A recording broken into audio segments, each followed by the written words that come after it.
Hey everyone, this is Louis7 and I am streaming the Lord of the Rings online at a little bit of an unusual time, so I'll get to that in a minute. But what I'm going to be doing today is going back to Gondor on my Warden. This was one of the few times I actually remember to give a membership poll to the members of my channel where they can vote on what I'm going to do on a stream or something like that. And I had a few options there. This was the first time in a while I've considered doing something other than my Warden, but I had a few options, and continuing Gondor on my Warden was the most voted for there, so that is what I am doing. And fortunately, I am still in the mood for Gondor on my Warden, and also my Warden does have a new outfit here, so that's something I'll have to get used to. I kind of like this one. It's a little bit different. I've never used an outfit even close to looking like this in LOTRO, so it's a little bit going to take me getting used to, but I think I like the outfit.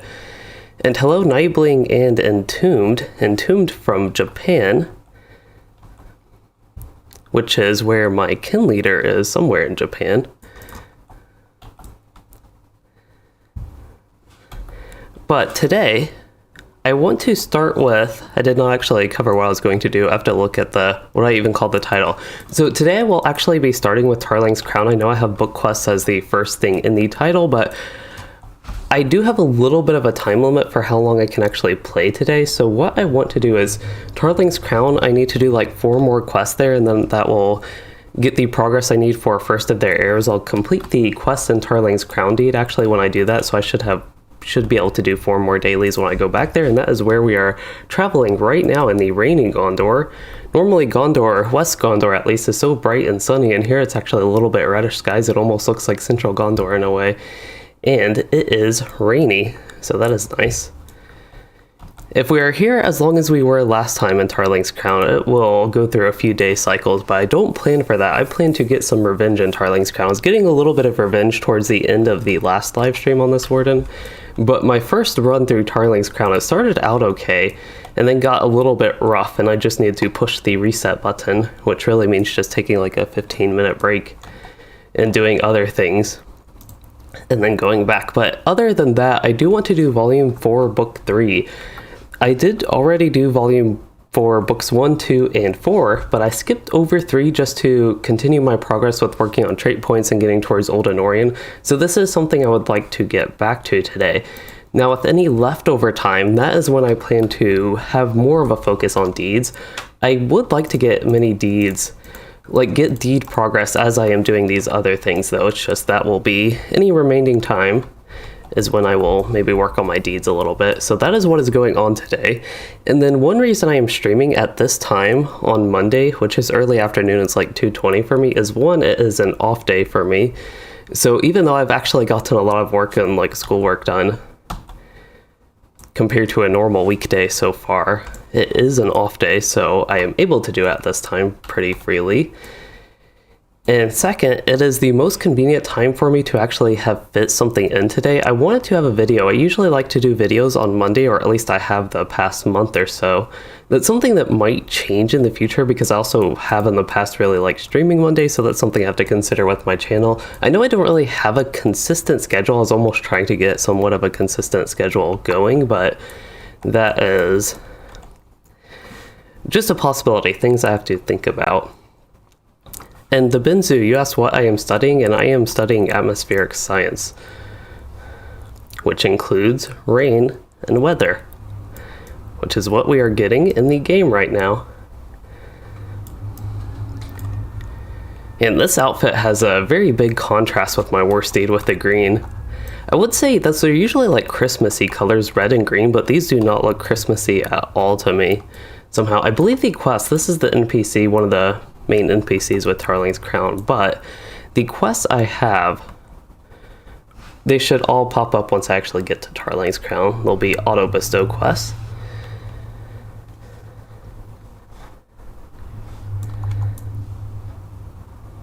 There's something I need to, I just had to turn something on in OBS real quick. So Nibling, you were wondering how I feel the tank balance is going to be messed up when the brawler eventually comes out.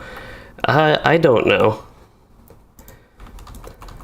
It's probably going to be a mess. I think the biggest mess would be if Brawler is like by far the best tank, even better than Captain somehow. and people who like the Guardian, I think they're already pretty upset with the balance of the Guardian, so if the Brawler is a better tank than the Guardian, I think people would be a bit upset with that.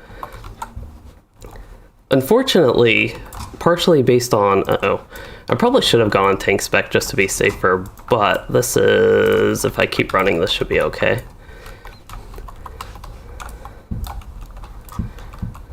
This is one of the tougher fights in all of Tarling's Crown just because of all the ranged guys, and I think they're starting to run away now, which is not what I wanted. I would have hoped to at least kill one or two of them before they ran away, but that is better than me dying for the start of this. So yeah, with the Brawler, I also don't know, so from the little bit we know, we don't really know much at all, if that makes sense. I feel like that was a bad choice of words, but basically with what we have, there's not that much information about it, and just about nothing is actually confirmed if it even is a tank. If it has a tank option, it's looking like it will have a tank option. It seems like an obvious choice for the class to have a tank option, so it's something I do think the class will have, but that is not confirmed, just to put that out there. I want to get potions, but I ran out of these potions the last time through Tarling's Crown, and I had some people in my kin give me some, and then I also had somebody craft me a lot, so I have those. I also have hope tokens. The buff for that lasts 50 minutes, so that's a possibility. And if you all hear some, I don't even know what to call it, some like whistling noise in the background, that is just the wind.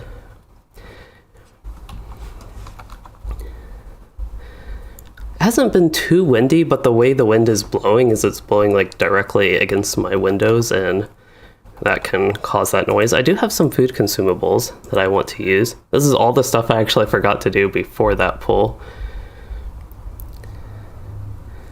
I'll go ahead and use a hope token. Those are pretty easy, I think, to get, and I could even craft some on my jeweler if I really needed some weak ones at least. Oh yeah, so Nibling, I almost feel like with the Warden, you mentioned the Warden tanking, and let me read that before I get into this next pull. You said, yeah, how the Wardens once could tank in the Warden shield feels like a legacy of a forgotten time. Yeah, I feel like because the Warden is so far removed from tanking, that's why I don't personally feel as bad about it.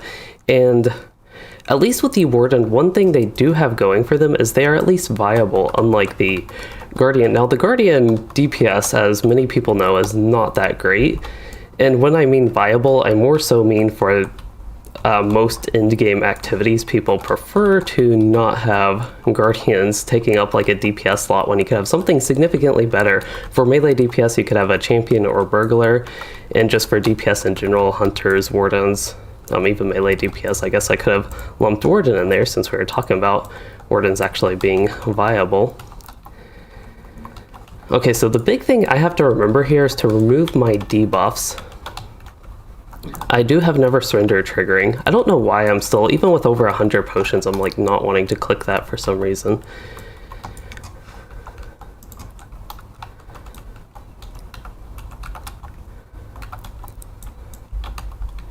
Hello, Guitar Time. You say as a Warden you feel the shield is useless, and yeah, that, besides bashing enemies with the shield for the Gambit builders, it does feel pretty useless as far as like in the tanking context, of course. And I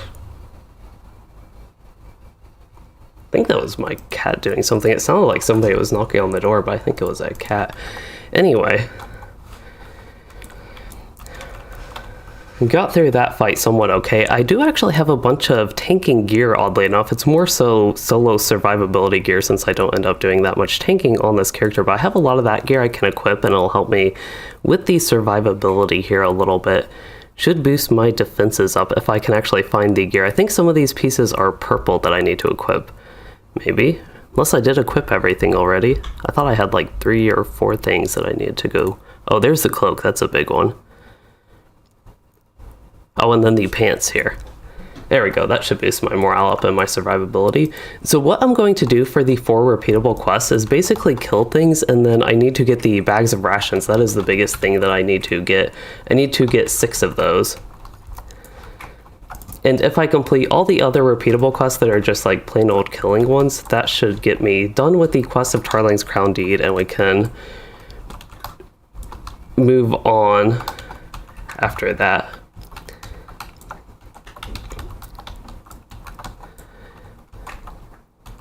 And yeah, enabling, even with the Guardian, not just the Warden, block parrying evade definitely has been pretty bad for a while.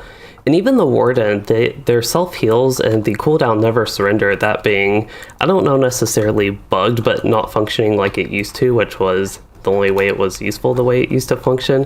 So that being not a useful cooldown, and things like that with the Warden, they have one cooldown basically. And even their cooldown is not good, so not many emergency skills that the Warden has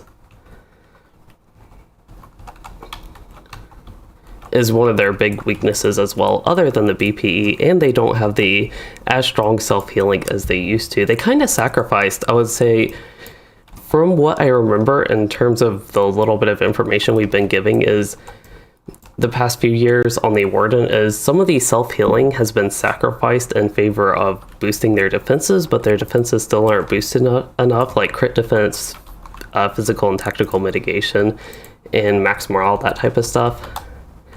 All of that has not been boosted enough to make up for the loss in self-healing, I don't think. Guitar Time, you also say the Warden looks like a champion with gambits and a shield. Yeah, they're more of a...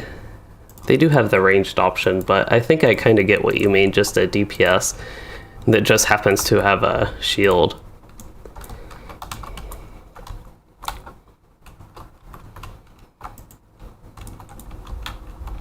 And kind of like the champion tanking isn't all that great. It's also not all that great with the Warden. And one thing I feel like with the tanks and going on with the Brawler even, is I actually like the idea of variety in the ways you can tank. So something like the Warden maybe could tank with self-healing, and you have some other downsides, but the content itself has to be balanced around that, where like a self-healing tank is viable and one that's BPE based is viable as well. I feel like that'd be a big thing with the Brawler. To me, a Brawler should be a BPE based tank, the idea of a Brawler at least. I would actually think of them as a light or maybe even medium armor class, not really heavy armor.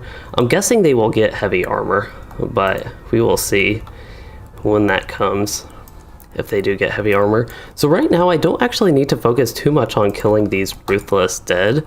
I can get a lot of them. I need to focus on the rations and just getting the camps with the rations, because I should get, if I remember correctly, the Ruthless Dead while getting the rations, but we'll see about that. And I can always just come back and get the Ruthless Dead as we go,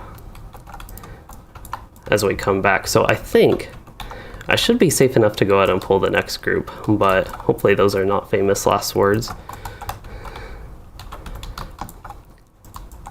I just need to get my 2 morale taps up, and then I can go with the shield healing, and then should be able to use that one strong AoE thing that I can't think of the name of, but this one, Desolation. And then probably get a couple resolutions in battle memory or get stunned. I'll probably have to use a potion here. I'm going to use one anyway just to be safe.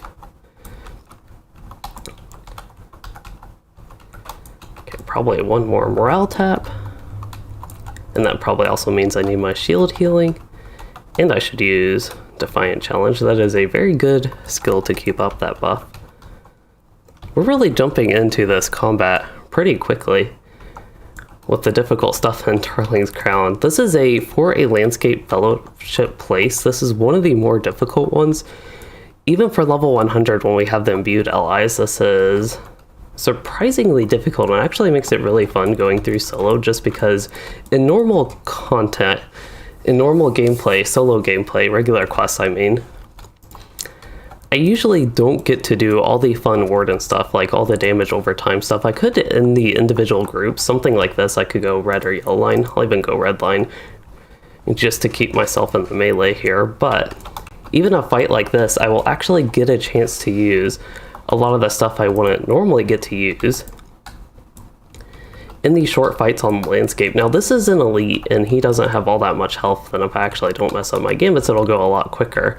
But compared to a regular fight with a single mob, I usually don't get to use nearly that many gambits before they die, but that was actually a bad example because he did die so quickly.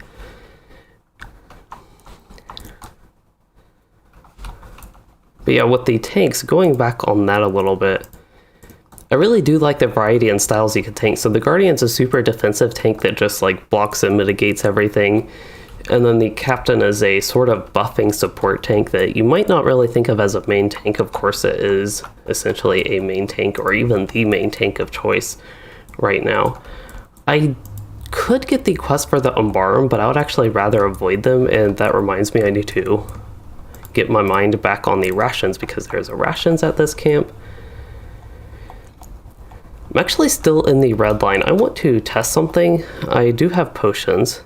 Make sure I get those on my skill bar here. Oh, it looks like I already did, but they weren't showing. I want to focus on that archer there. But I'm going to try this fight in the red line. I'm just curious how it will go. I know I have done this a lot on the yellow line groups like this, and it's mostly okay. It's more so the big groups that I feel a lot safer in the blue line. Yeah, I'm totally dying too fast in the red line here. I could use some self-heals, but really the idea of being in the red line is I just kill the enemies before they can kill me. And that was kind of the case here, but it was more so the case that I need to use my potions for that to be the case even. Okay, so I think the next group I can go to the blue line.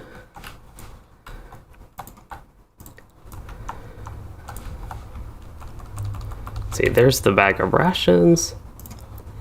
This is going so much smoother than the last time I was here, just because I've gotten so familiar with this and things I need to do, how to prepare and go about this. I even know where the rations are because we spent so long here last time. And I got targeting the wrong enemy. I feel like the Captain's a good one to target. Usually those types of mobs are good to target, but he's an elite master, so I want to focus on these little ones before that. And I realized I did not put my shield heal up. Now I'm stunned. Good, I hope I can get a resolution off. Resolution doesn't do too much healing, but when you have limited options, that is something I will take even nowadays.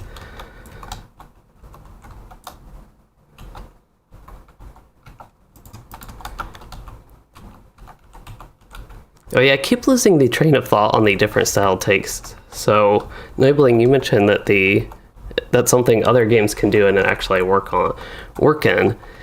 And yeah, that would be something Standing Stone games would have to do. As you say, probably one pass on all the classes to really have something like that work. And I even think that is true thinking about like the support classes and the DPS. Let's see, I need to get my train of thought in the right place there. But with all the DPS classes, I feel like that's something they could do a big pass as like one big update on all the classes, including like the DPS specs and healing specs, and balancing out the strengths and weaknesses of them, and yeah, doing a big pass on all that. I feel like it's something that could really be helpful in LOTRO. Hopefully after the Brawler releases though, we'll be getting more class updates and more balance updates. I think a lot of the potential updates that they could be working on is, it sounds like the time is consumed on working on the Brawler instead of that. Now there is a chest here. I don't think there are a bag of rations. Let me look at the rations again. I need 2 more. That is starving them out, so a lot more in the northwest. It looks like there will be 2 in this camp in this area, but I would rather avoid most of this.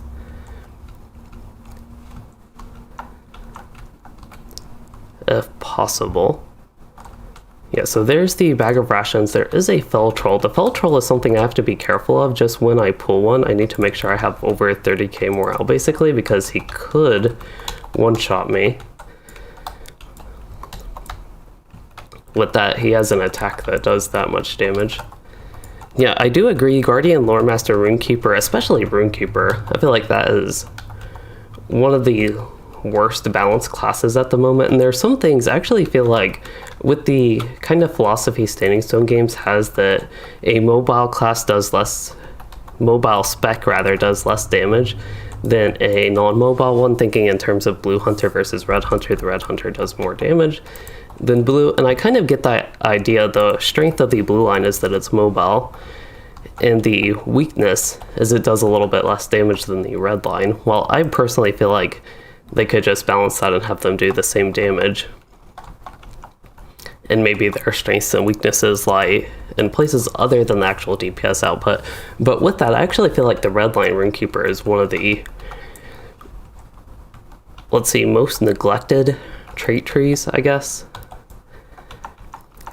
as far as needing a balance update, and has for a long time as far as I am concerned, at least. Kind of like the blue line Warden, and I think the blue line champion's been updated a little bit, but still, that one could probably use some love as well. And early Minstrel, it's been a long time since I played early Minstrel. I could see that one being a little bit tough.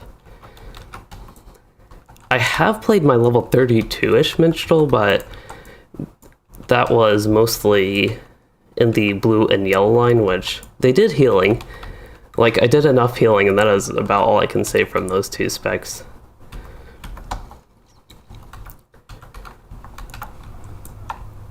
Okay, so if I can sneak this bag of rations, that would be ideal.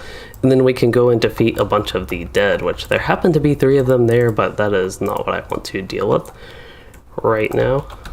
And I can probably switch to DPS spec for the rest of this that I have to do.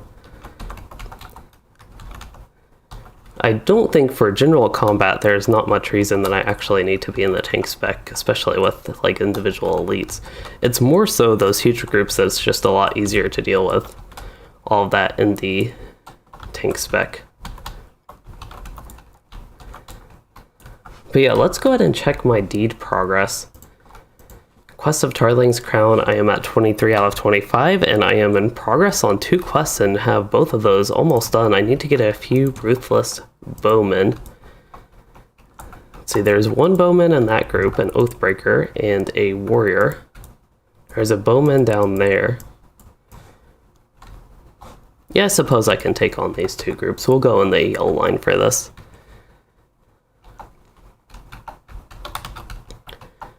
I will actually knock out the Bowman. Somebody mentioned in my last stream on this Warden, you know the content is serious when I have to actually feel like I need to ambush an enemy to start a fight on a Warden. That is another thing, it's a nice little strategy element that is often gone neglected, I guess, on the Warden just because it's often not really needed, but it is something that is helpful. Now what I am hoping with this group is I can just pull, and you'll probably see how much quicker that combat went in the yellow line. That is why I like to play the DPS specs, it's just for the safety of my character and living is why I like to be in the blue line on those tougher pulls, but I can either go around and hunt another Bowman, which would probably be safest. That is a big theme of Tarling's Crown. While I'm getting revenge, I'm trying to do so safely.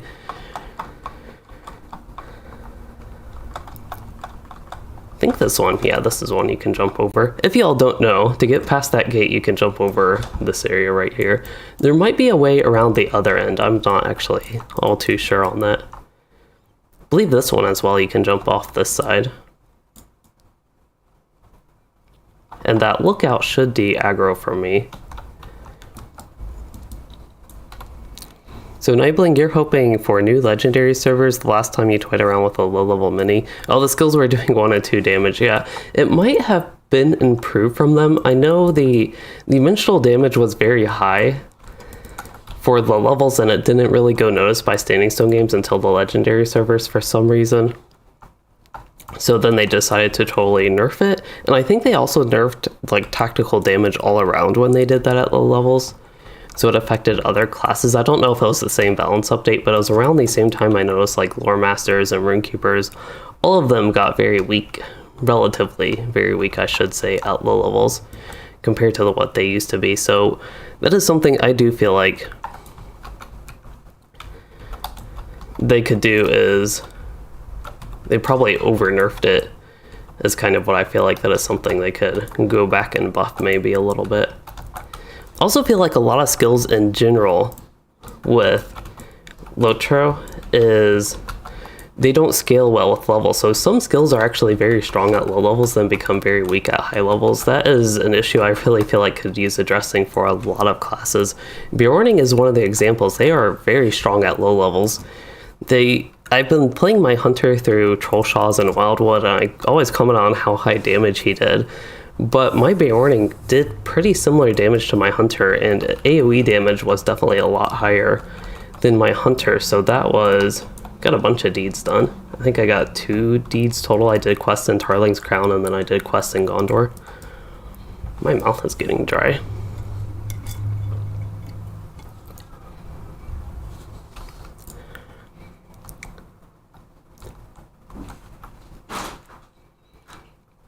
But yeah, all the tactical classes, including the early Runekeeper, I feel like all the tactical damage at low levels could use a buff, and maybe that would help Minstrel. It's also really bad on the Lore Master. Lore Master is super slow at low levels, but once you get your pet, that starts doing more damage, and eventually your tactical skills will do their more normal amount of damage, as I consider it, and then you are set with that.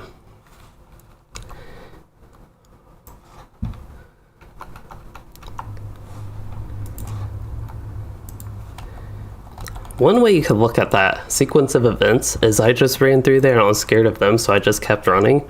Or the way I prefer to look at that is I was going to lead all those, what are they called, Corsairs, all the way back to Dol Amroth, but then they were scared at the idea of me getting too close to the big city. Alright, let's try First of Their Heirs. I have heard this is a tough fellowship instance for Tarling's Crown, so my goal is to solo it.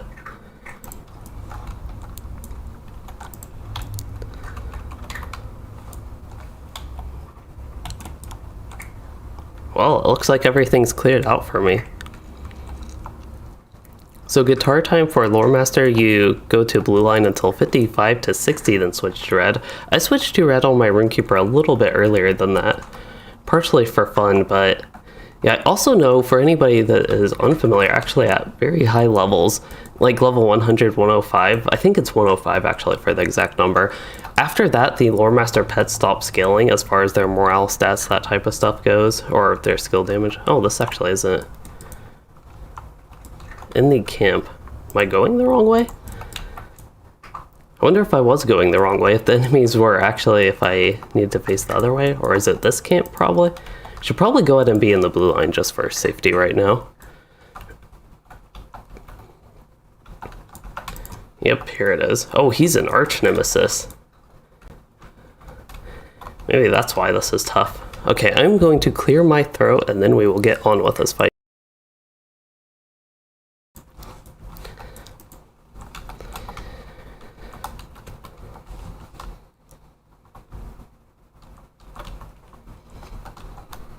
Actually, we will get on with this fight after I use all my buffs.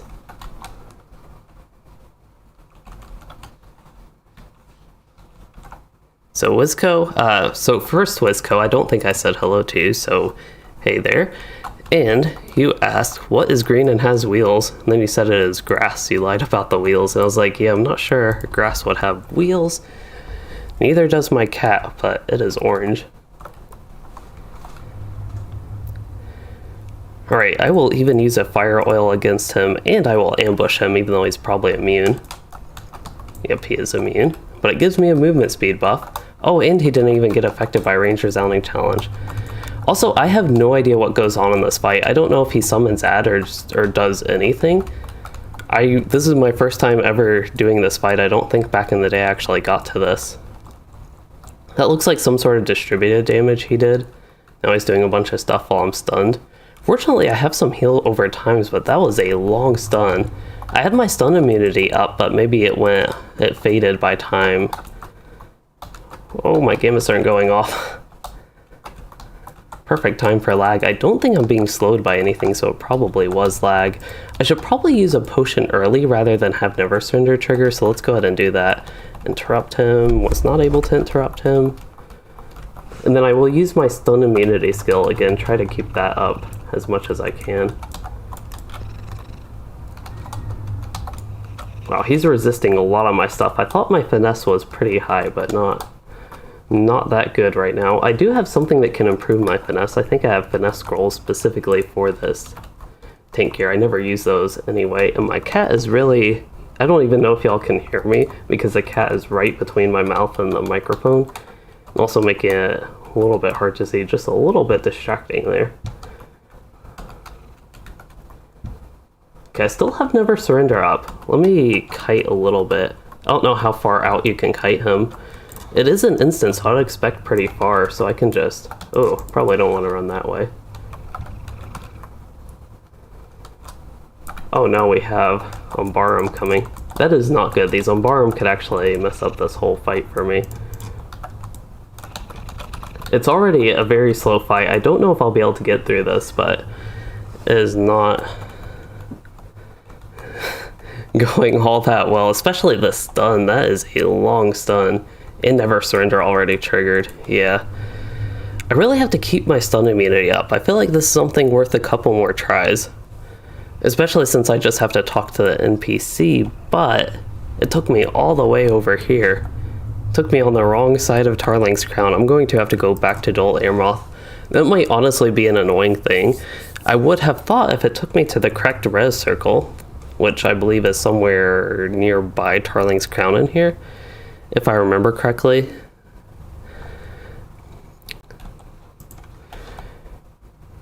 Then I would be a lot more willing to try this a few times, but at this point, I'm not sure it will be worth trying a few times if I have to run this far back every time.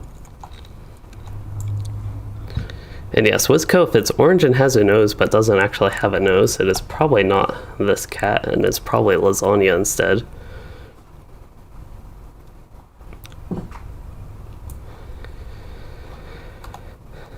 Right, so I'm trying to think what I can do better that fight, and the only thing is these stuns. Preventing these stuns and being ready for the ads. I don't know if there's a way you could actually cheese the fight and avoid the ads if you like go somewhere far away enough, actually take the boss far away enough, if that would somehow avoid pulling the ads.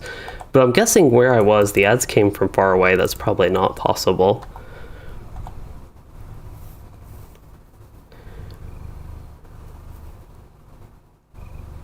And yeah, we'll just have to see how it goes. He has a ton of morale, so this would be a very long fight if I actually get it done.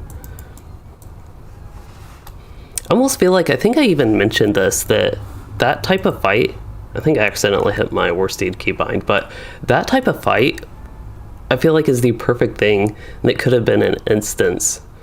So West Gondor followed West Rohan, and West Gondor has no instances, and I think that's one of the big criticisms from players at the time is the game was not really adding new instances or in-game content type stuff. Tarling's Crown is sort of end-game content, it's group content, but it's all landscape.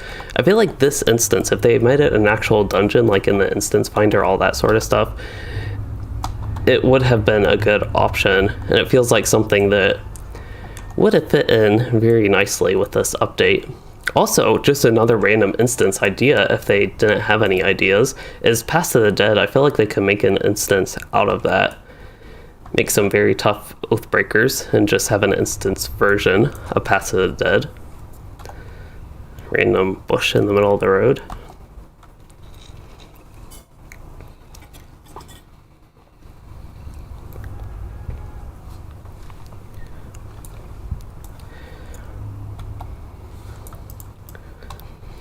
See, it's kind of unfortunate with the update. That's probably something nowadays with Standing Stone games and their return to instances that really started with Eastern Gondor. It's probably the type of stuff that would have actually happened.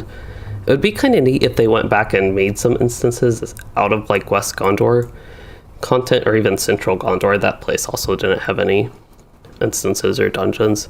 And I also believe Old Anorian did not.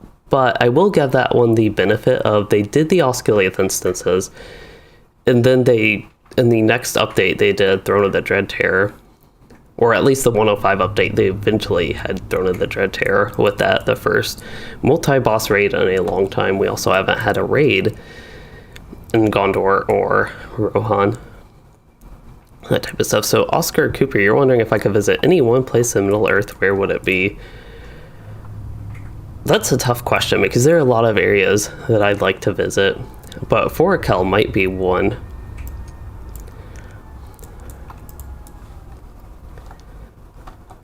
Alright, so I go in here, really unfortunate. It took me to that other res circle. This was a very long time. I actually can't even go in there. I might have to launch a new instance to reset this. I am curious. Let me actually test something.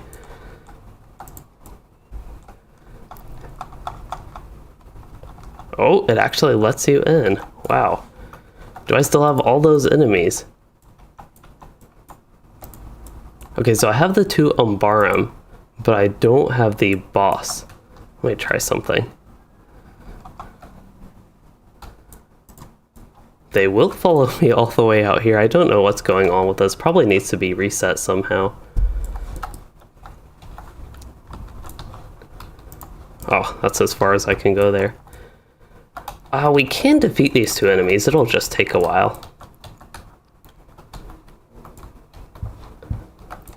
This is the type of thing where having a warden for soloing content is a lot better than a captain, actually, just because of the high damage that wardens have relatively for tanks, at least.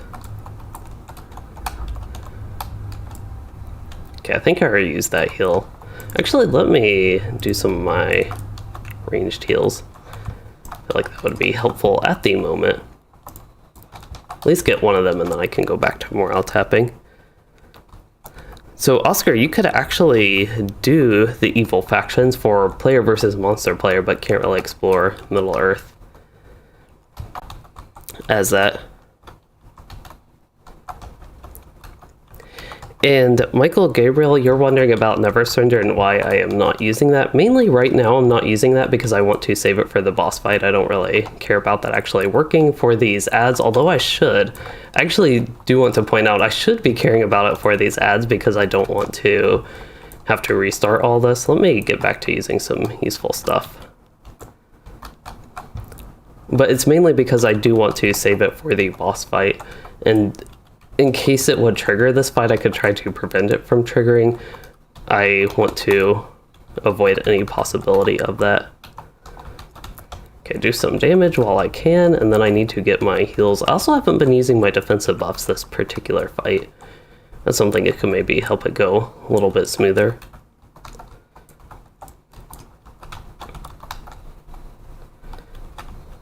Wow, when I'm actually using useful gambits though, combat goes by a little bit better. Okay, go through my heal chain again just to be safe.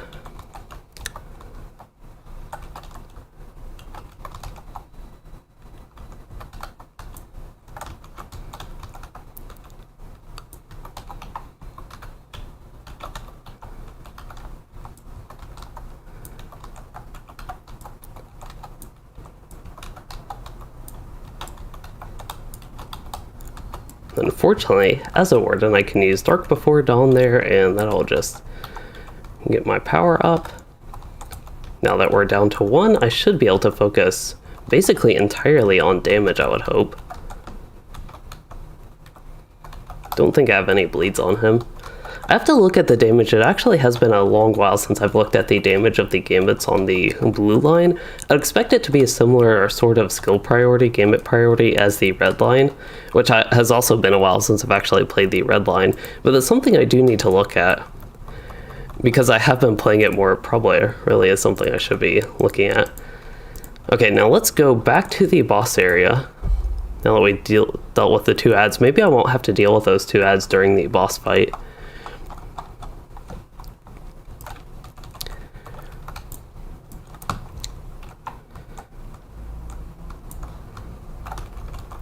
Alright, use all of my buffs. Yep, so there's the boss. He did reset his morale, but I still don't know with the actual fight if it reset at all, or what is going on with that. But I can start the fight as normal. We'll go ahead and get Never Surrender up before I forget that. And I believe I have all my buffs, all my consumables, all the stuff I never use. I'm not even using all that much right now. I will use a hope token, and actually I never even ate my consumable, so never mind. I thought we were ready for this fight, but I never did actually enjoy a couple meals and a snack, or a couple snacks and a meal rather. Okay, let me get that one up again. That's an important one. Shield tactics. This one I don't really care too much about, but I can put it up anyway. Conviction. I think I already have all these buffs, but might as well try to get as much duration out of them as I can.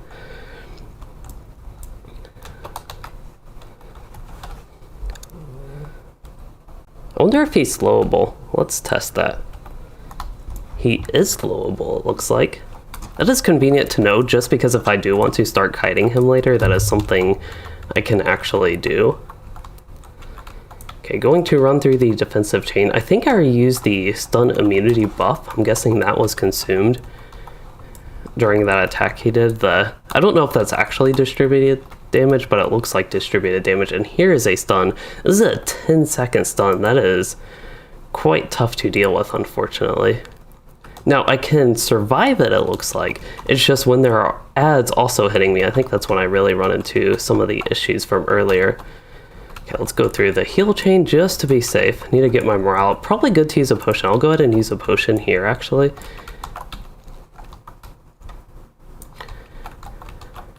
And just to help move this fight along, if I can ever do damage, that would be good for me to work on as well. Interrupt him.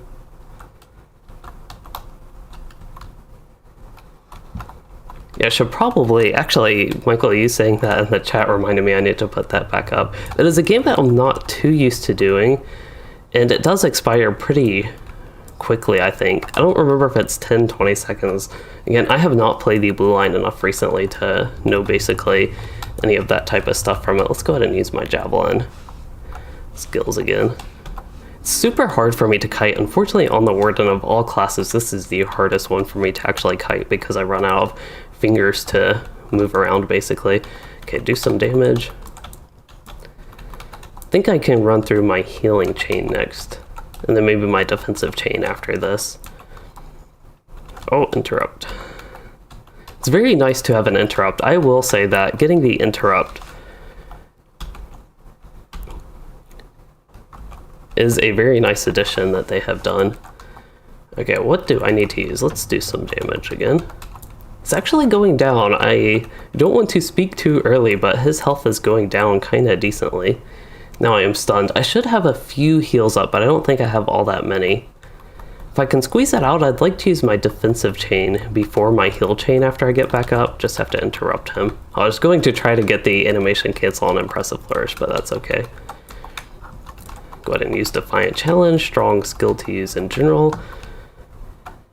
And then, a rare moment, I'm actually going to properly use Potency. Not only the living serve his command, does that mean we are getting Oathbreaker ghosts?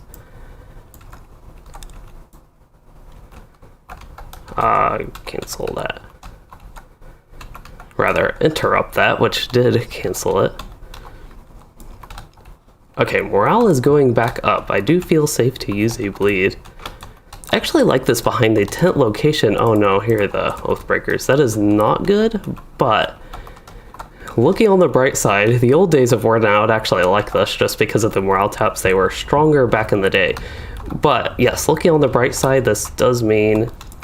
Oh, I could also turn on floating names so I can actually see his induction bar. That's something I forget to do. I don't really like floating names up all that much, but it is something I could do right now. Okay, remove that debuff. Let me, just to be safe, make sure I have them up, use morale taps again. Oh, I'm running out of the area here. Okay, let me check the health. I should actually be focusing as like my priority targets. I should be focusing on the Ruthless, except I do want to interrupt him when he does his stuff. Let me go through maybe the full heal chain if I could. I think some of the Ruthless are dying already, so that feels like a safe thing to do. I also have not been using my stun immunity, but I wonder if his induction is what was actually stunning me. I think I got stunned twice in this fight. Probably could have had stun immunity up for that. Okay, now it has been a while since I've gone through the defensive chain, and I don't see any of those buffs. As hard as it is to see that, I don't see any of those icons.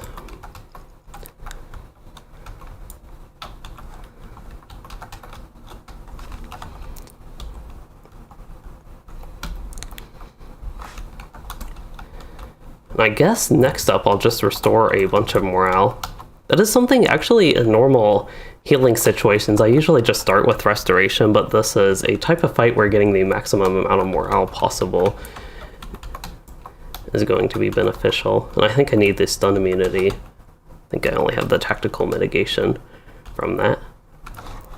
It's running once again out of the area for this fight. Okay, I'm actually going to... Oh no, he summoned more things. This is a little bit odd, but I'm going to try to squeeze out some damage with Resounding Challenge. I do have Never Surrender off cooldown, but it's not active.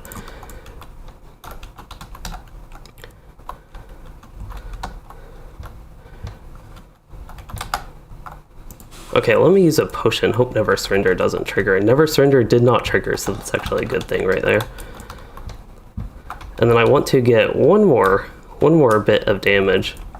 Remove that debuff. One more bit of damage with Desolation. That's all I really care about for damage right now.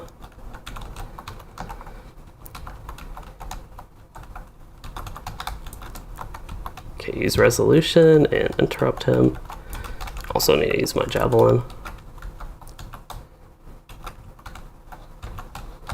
Yeah, that is actually exactly what I'm doing, Michael, with the... Oh, you said... yeah, Resolution. That is what I put in there. Also try to put it sometimes with Restoration, actually, so I can have that ready for when I do the rest of that Gamma Chain. Should move out of that area. Even though I don't even know what that area does. Usually the red squares are the bad areas, so I don't know why that one would be good. I think I did actually get Conviction off, so that's a big help right there for surviving this stun. I do have Never Surrender up as well. I would really rather Never Surrender not trigger. Oh, I want to interrupt him. Okay, let's interrupt him, then move. We're going to put a total spin on this fight. See, Wardens have other tactics than just sitting there healing and smacking things with shields and screaming at them. Sometimes you can use your Javelin and actually heal up at the same time.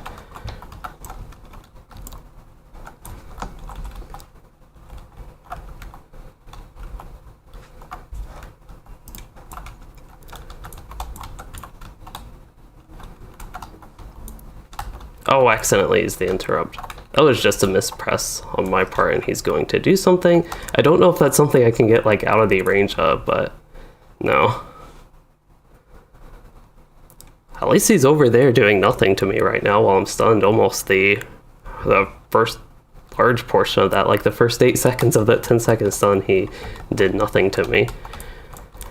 I can't tell, is he getting an enraged thing? He is. Maybe. I don't know if that's an enraged thing or if he's just buffing his damage.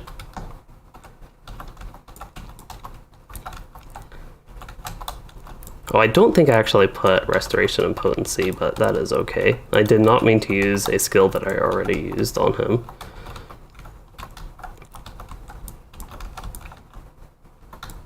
Oh, a little bit of like FPS lag here kind of randomly. I'm guessing there will be one more set of ads, but I honestly have no idea. Could be done with ads for all I know.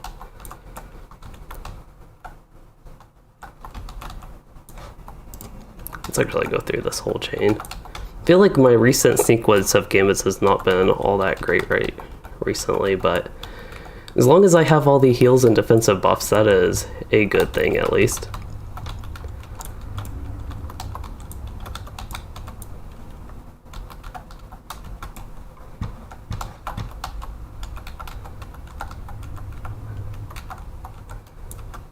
Uh-oh. That's not good. Or maybe it's good. I'm out of combat, so that part's good at least.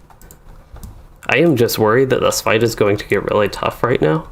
I do not know. It also, in a way, seems like I was successful, but it was kind of random that he just did that. Heir of Castamere. Is he trying to go find a better weapon? Oh no. Here's Nerzus.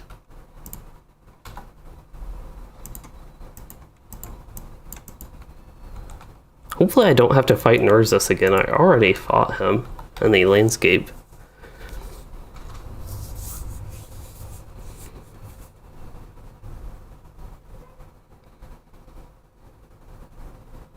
It seems like I won, but I honestly have no idea just because I have not done this before.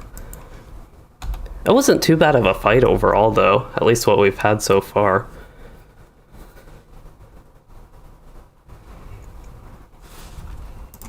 Oh, nope, we are not done. Okay.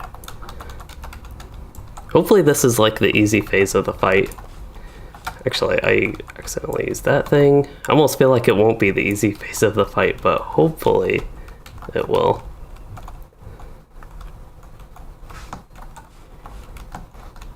Okay, I do have Never Surrender up already, so I don't need to worry about refreshing that.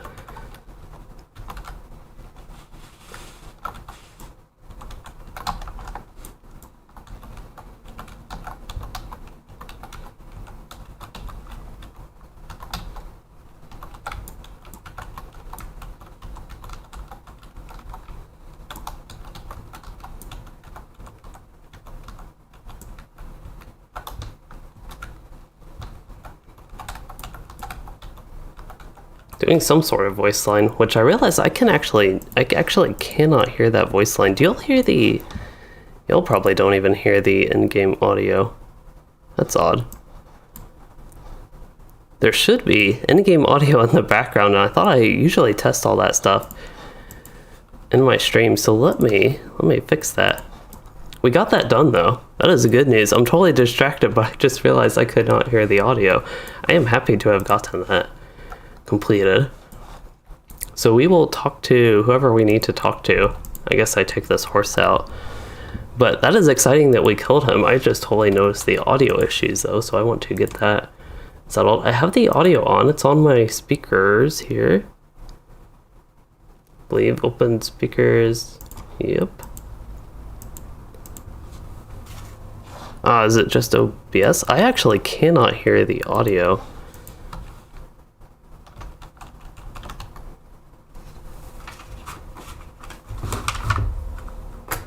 Bluetooth line in mode. That is loud.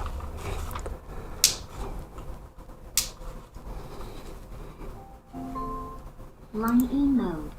Okay, so maybe... No, that's still not working. I wonder why... I wonder if I somehow muted the sound on accident?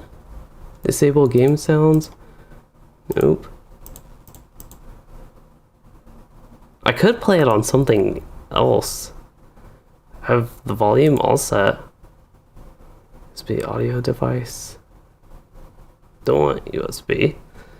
I can go to the monitor, see if that at least plays the background audio for you all. Okay, that should be working. That is weird. I am sorry. I don't know why there are audio issues with that.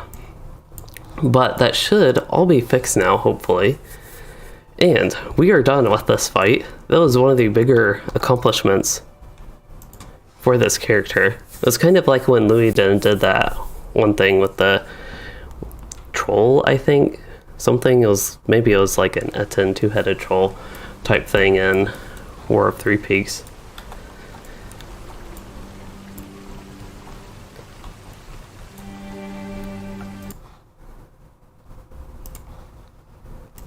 Wow.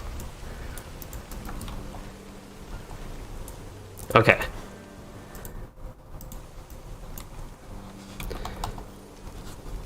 Gondor needs your aid. Go ahead and turn that in, and what did I get for doing that? Vanguard of Dol Amroth. New deed. Oh, Vanguard. What was the deed for Vanguard? Deed completed? Vanguard. Oh, defeat. Okay. Azrathor and his minions. That actually gave me 10 LOTRO points. Enemy of the heirs. I feel like you should get extra rewards for doing something like that solo, but of course the game does not know that you did it solo. And I need to find a vendor. Fortunately, I have one in my inventory. And I have a bunch of stuff I need to lock, and I'll lock all that. Physical mitigation. I'll keep that essence. I probably won't ever use that, to be honest. But I will keep it. Red dyes, model Helkassar. I have that many things that I can actually feel safe to sell. Okay, got that stuff. Enemy of the Heirs. I think my current title is Gambit Master, and I really like that title. It's going to be very hard for me to find a title to replace for this character. But we are all done with Tarling's Crown. Got that done actually in pretty reasonable time with the stream, about a little under an hour actually, which I think is very good progress with that. So box of dull Amroth armor, 3 socketed helms as a reward for defeating Azrathar and his minions in Tarling's Crown. Alright then. Oh, it gives one of each actually. It gives the heavy armor, medium armor, and light armor. I don't think this will be like the... Why does that have a maximum level of 120? That makes like no sense to me why a random essence piece of gear like this would have a max level like that. I wonder if people try to... Well, actually it'd be more the essences that would need the max level. That's a really weird thing, but I'm wondering if people try to sneak in the essence of physicality, those type of essences, class-specific essences, but again, that does not make sense to me, so maybe that is not the case. Anyway, that unfortunately is not a useful helmet. All that work and I didn't even get useful gear. And the main thing I got is 10 LOTRO points. For that specific quest that I did, I guess I also got the Emerald Silver pieces, which we can turn into Scrolls of Empowerment. I almost feel like I'm at a loss with this character since I spent probably altogether like 4 hours in Tarling's Crown and doing it solo. Mostly solo. We ran into a captain once and that helped with a couple things early on, but I need to go back and repeat all the stuff I did with the captain anyway, so... Yeah, I actually can get 3 Scrolls of Empowerment, so that's quite convenient. And these are ones that I feel safe going ahead and using. Don't really care too much, honestly, what I put them in. Let's see what the Javelin has. Yeah, maybe Fist Gambit skill damage, even though that's not even something that affects what I mostly use in the yellow line. But I still use those, and it's something that will be helpful. Now that that is done, I actually want to take an intermission with missions. Just to split up the time a little bit, completing one thing, and then we'll go with Volume 3, Book 4 as the next objective today. And as a reminder, today's time limit for me to stream is actually roughly 3 hours, which would be about 2 hours from now. So I still have plenty of time to do things. It's just, I know when I have started streams in the past, like this early, that might mean I still go to my normal end time, which would be late evening, but that is not going to be possible today. So while I travel, which I should probably just go to Galtrav, I will go to Galtrav, we'll do the War of Three Peaks missions, and then yeah, that is what is coming up. But while I travel, I am going to AFK a minute to get a snack. I thought I brought it over here actually. I was going to eat a banana, but I do not see it if I actually brought it to my desk, so I will be back in a moment and then we can return with missions.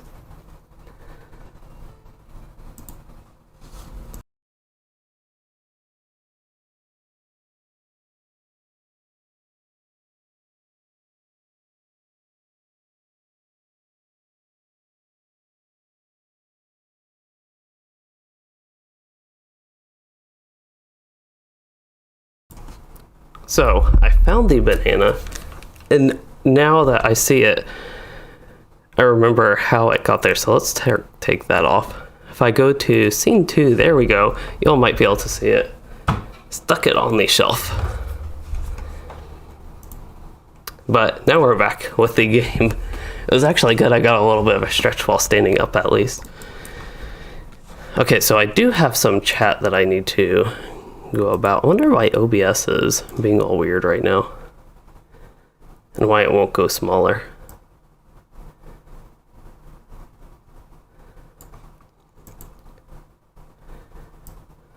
Let's see. I need to try to manage these windows so I can actually see everything.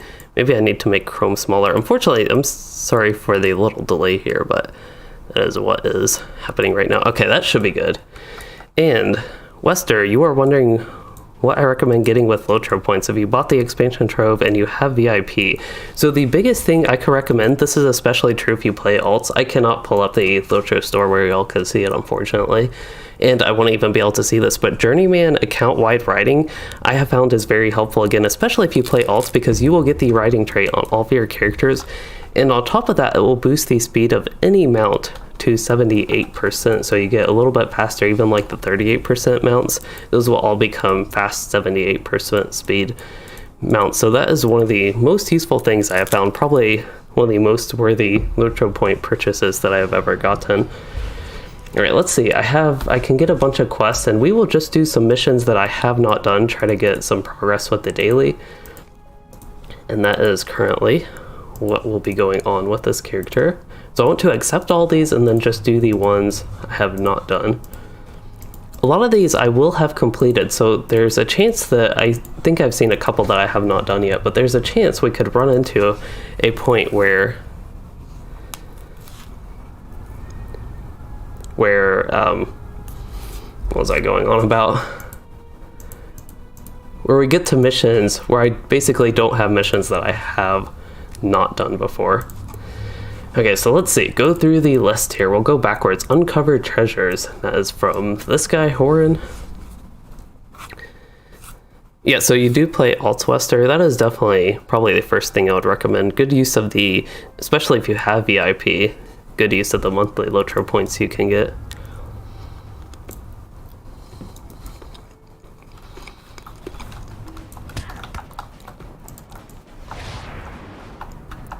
I wonder if I've done this mission. It seems a little bit familiar, but as I always have to say, I do missions on so many different characters that I forget which character has done which missions. But I think I have done this one once or twice. It'll be interesting if we get to a mission that I recognize that I have never done on any character, just because at this point, now that missions are more rewarding, and even just from playtime in general to test out the system and all that, in the past, it'd be pretty hard for me to actually run into a mission I feel like that I have not done at all.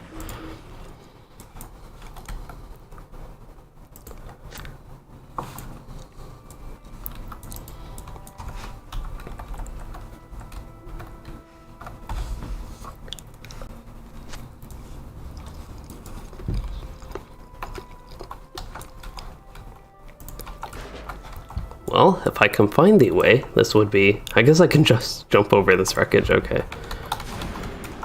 For some reason, when I went to that area the first time, or just looked there the first time, it looked like it was blocked more than it actually was. I think I missed one of them with the... Yeah, I used Warcry instead of Resounding Challenge on accident.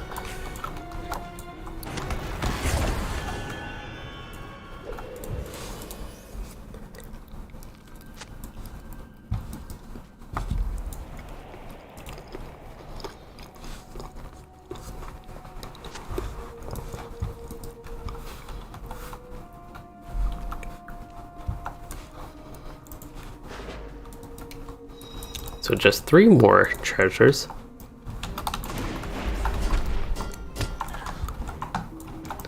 This mission would be a lot more interesting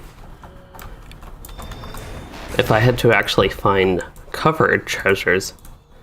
I feel like the covered ones would be ones that would be more worthy of stuff.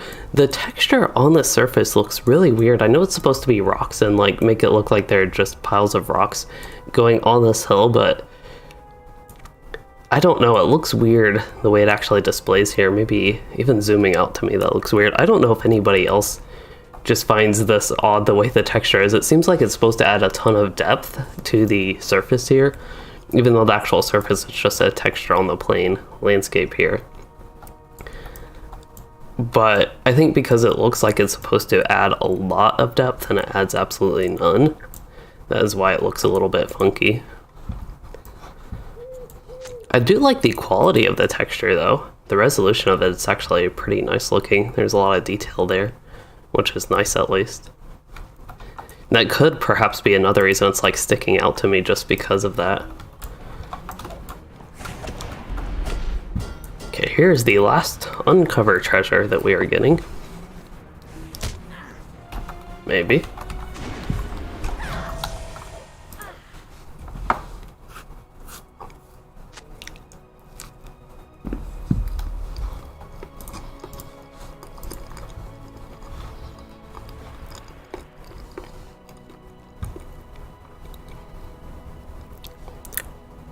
I will say it is good because of the unusual time of the stream. It is good to see the viewers are relatively normal for my streams. That was a concern, especially since I think before the weekend I mentioned I would try to have a video today and didn't really talk about plans for a stream, so it's good to see that viewers are relatively normal. 2 heads are deadlier. I think I have done this mission. Let's see if it's from this guy. It is not. It is from Ozma, and she has 2 heads are deadlier.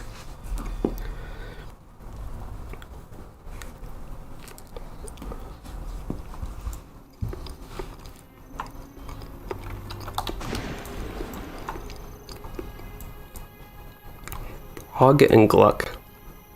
Yeah, I definitely have done this mission before. I recognize the area from a few things, but I recognize the area specifically for this mission and it being 2-headed Etten type thing. So my strategy here is going to be to pull everything. Am I playing the blue line still?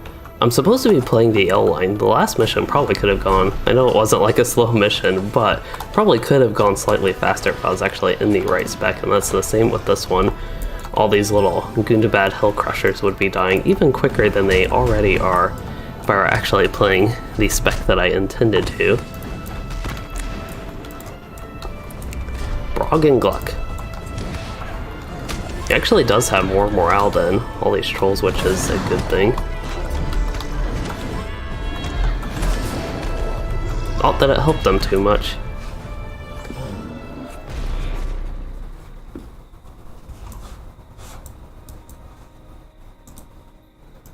Oh, I wonder where the dwarf scout is. There's not even the chest on this area. It probably would have me run back to the entrance. So I will ignore that, leave the instance, and yeah, go on about the next mission. I do want to do at least one more mission. We'll see if there's another one that I have not completed. The Matron of the Keep. I really have not done that one before. I have 3 Matron quests. Maybe that's why I recognize the name so much, like Matron of the High Pass, Matron of the Hatchery, and then here is Matron of the Keep. 2 matrons from her, and he has Matron of the Keep. I'm guessing this will be a boss and a very fun mission, but we'll see how it actually is. Find Regving. This one might actually be a relatively slower one. And I don't remember, I have not done actually too many missions in Thickle Gundu. Which I'm guessing the way you pronounce Thickle Gundu, I wonder if it's supposed to be more like Thickle Gundu or Gunda. If Gundabad is Gundabad and not Gundabad, I would expect Thickle Gunda to be more like Gunda and less like Gunda, basically, is where that came from. And I forgot to switch to the L line once again.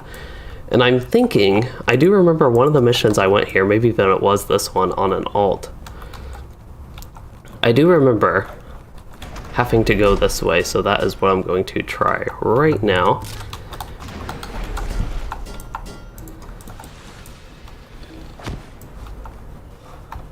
Regving readies herself by the Frozen Falls. This is a very neat area. I'm excited when the legendary servers go back to this area and wherever we are.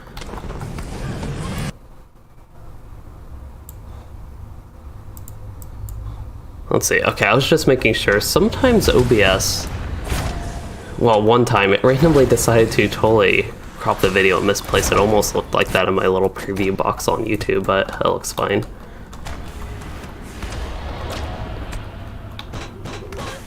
See, I'm still in the range dance as well, which I should not be in, but kill things fast enough, I don't really even care to spend the time to actually switch stances. Okay, this one, because the mission reward is right here, I might as well go ahead and loot it for the, mainly for the silver, not even the single Gabalaka ore mark. Okay, time to turn in the missions now, unless I have some others. Let's see if there are any others that I have not done yet. The Heart of Kidzil Claw. We could do that one as well. Maybe. Actually, let me go ahead and turn in the ones that I have done, just to make sure I have them turned in. Heart of Kidzil Claw, there it is.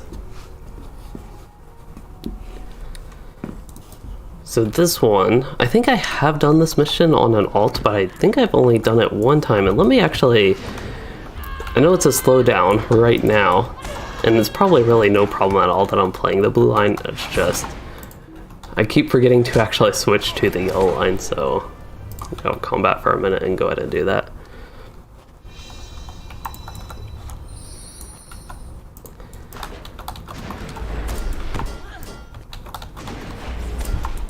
Plus with the yellow line, you can seize the moment like this and then just pull things with range resounding challenge at high frequency like that.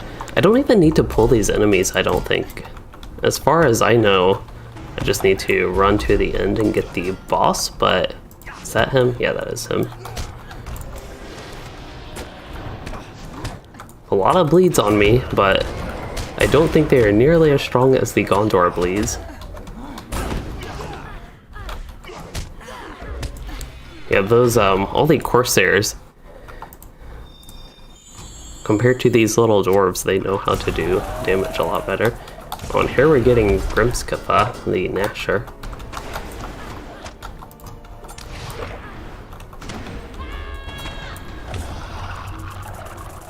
Oh, that's all I needed to do. I didn't even need to kill her. Or him. I don't really know.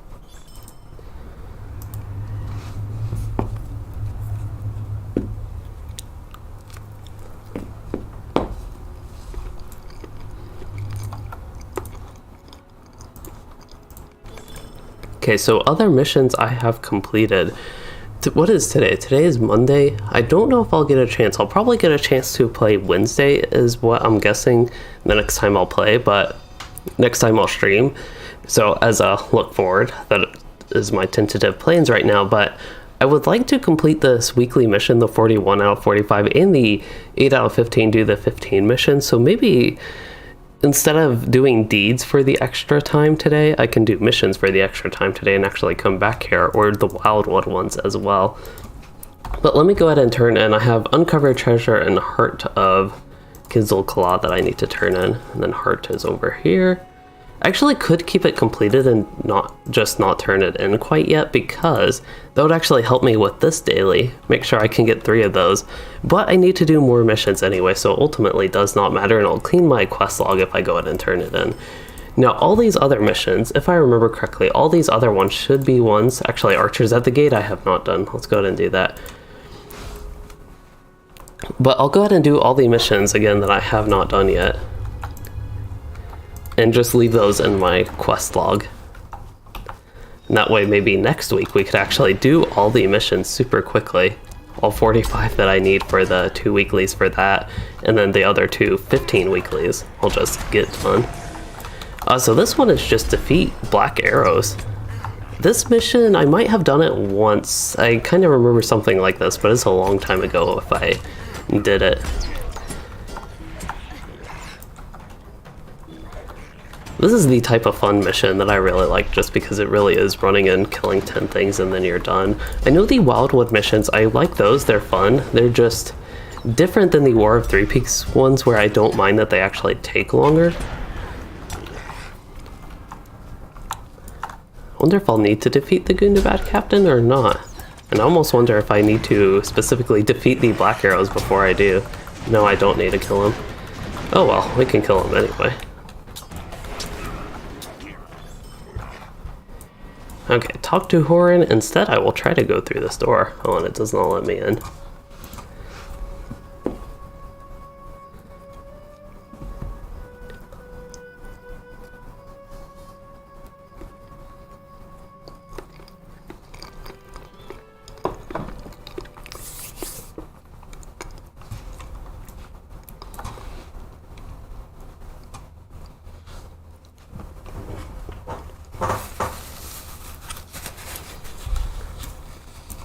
Okay, so after all that time, I am done with my snack and we can turn in Archers at the Gate.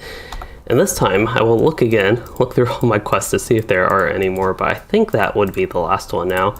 And it does appear that that was the last one that I have not done.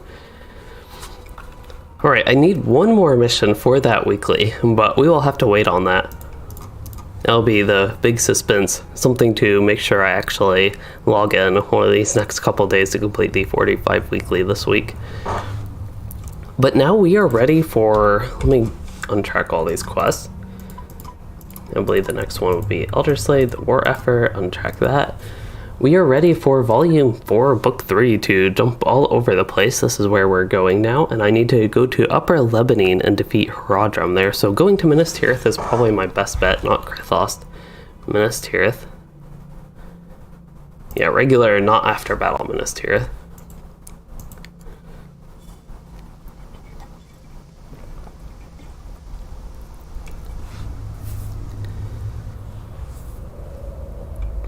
And once again, just as an outlook for people that may have missed it, for the rest of the stream, I plan to do Volume 4, Book 3. I'll see if I can get it all done. I don't remember what all is involved with it, how many chapters it has, how long it takes, so we'll see how far I can get with that, and if I can get it completed and there's still time left over, I might jump into the Wildwood missions, or look at some deeds that I have for just Gondor in general, West Gondor, Central Gondor, Eastern Gondor, any of the Gondors. I wonder Upper Lebanon, what would be the best place to go for that? Probably Arnak or Pelargir. If I can go to, if I can go to East Pelargir, that would actually be the most convenient, and that is one I cannot go to. That is no problem though, we'll just go to Arnak. Which Arnak should take me here, and I just need to actually go just west of that camp, actually. Right outside the gate, it looks like that's where I'll need to go.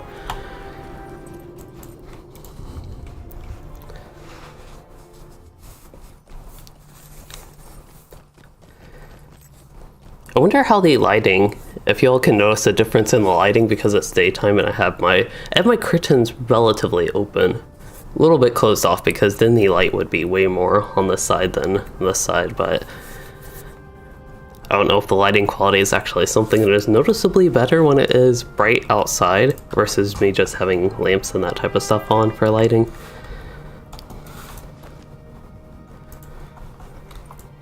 Wow, 2 Warden Spears of the Third Ages. Should probably clean my inventory. I know it keeps getting messier and messier as time goes on with different things. I don't remember what the nodding gear looks like, if that's something I would like to save for cosmetic.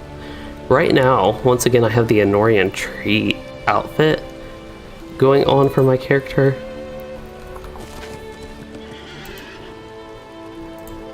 And all this stuff is just taking up inventory space, and that really is, a lot of my gear also, actually I should probably equip all my DPS gear again.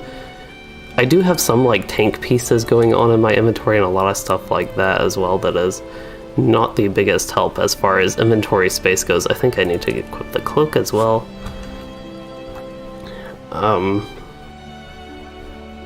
Yeah, I don't think I have any vault space though. Actually, I have 115 out of 120. Oh, I can stick a lot of things in there. Do I have any Virtue XP? Do not see Virtue XP, but I can stick all this random armor that I want to look at the cosmetics if I get full sets even, to look at cosmetics. Let's see, stuff I don't use, leggings of the Anorian tree, boots of the Anorian tree. I could probably also delete all the height bold stuff, that probably wouldn't be too big of a deal. I'll send the nodding gear to my bank alt maybe, the account bound pieces could be helpful. And yeah, that's at least a little bit cleaner inventory, although I'm going to get 2 Third Agers, which limits the space even more. And then I need to defeat Haradrim, just general Haradrim, so it's not like I have to defeat Haradrim riders, which is a good thing. For some reason, that's what I was thinking, just in my mind. I had envisioned that I need to defeat mounted enemies, but that is not the case, which, as far as I am concerned, is a good thing. But I will say the Warden, especially Yellow Line Warden, but any Warden, if you just use Range Resounding Challenge, that is usually sufficient to kill a mounted enemy. And that's like all you need to do, just on foot. Pull a mounted enemy with Range Resounding Challenge and then go about your way. But I know mounted combat is not always as clean as that, so just having regular enemies, which you can do the exact same strategy with, is usually preferred, at least preferred by me. And I wonder if these guys count for like a Haradrim Slayer deed in Eastern Gondor. They do, but I'm guessing the whole Eastern Gondor would include Osgiliath is probably the best place for that, if I remember my Osgiliath correctly. And also, I do want to point out the Virtue XP bonus weekend coming up April 22nd to 26th. That is a weekend that I am concerned I won't be able to play all too much during. I think I mentioned this a little bit during the last stream. So as far as completing deeds and making up a bunch of deeds to be almost completed than just completing them that weekend, I'm probably not going to worry all too much about that, so basically completing deeds would be no problem as a random thought on that topic. Okay, let's move to the turn-in, which is conveniently pretty close to where I am. Eastern Gondor, I will say, is probably the Gondor zone that I have done the least in, if you exclude Osgiliath. Osgiliath is one of the areas of Gondor way back in the day that I did the most of. I did even more of that than Dol Amroth and Western Gondor. Central Gondor I did not really do back in the day. I always missed those trait points on my character, which, while it was a frustrating thing, it is something I did not want to do. Nowadays, I actually dislike Central Gondor in a way for the same reason, but the questing there actually is not that bad to me. It's at least enjoyable compared to another similar thing going on with West Rohan. As we left Minas Tirith, Okay, this book quest. I wonder if I ever did this book quest back in the day. That is also something I wasn't as good about, doing the book quests.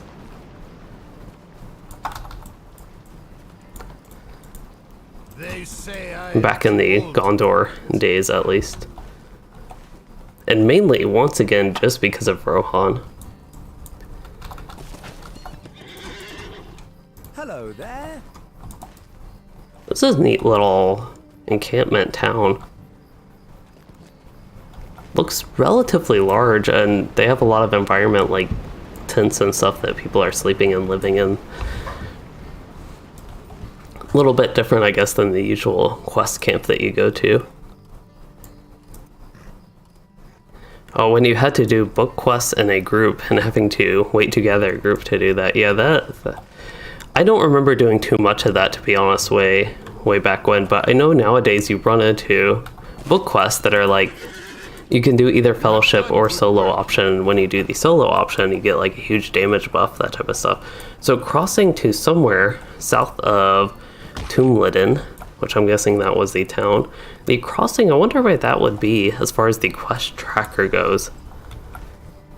I really don't know. Oh, maybe over here. It's actually to the east where the ring is, I'm guessing. But since I know there are Haradrim here, just to be safe, I'll go ahead and kill 6 here. I don't think that's a problem at all.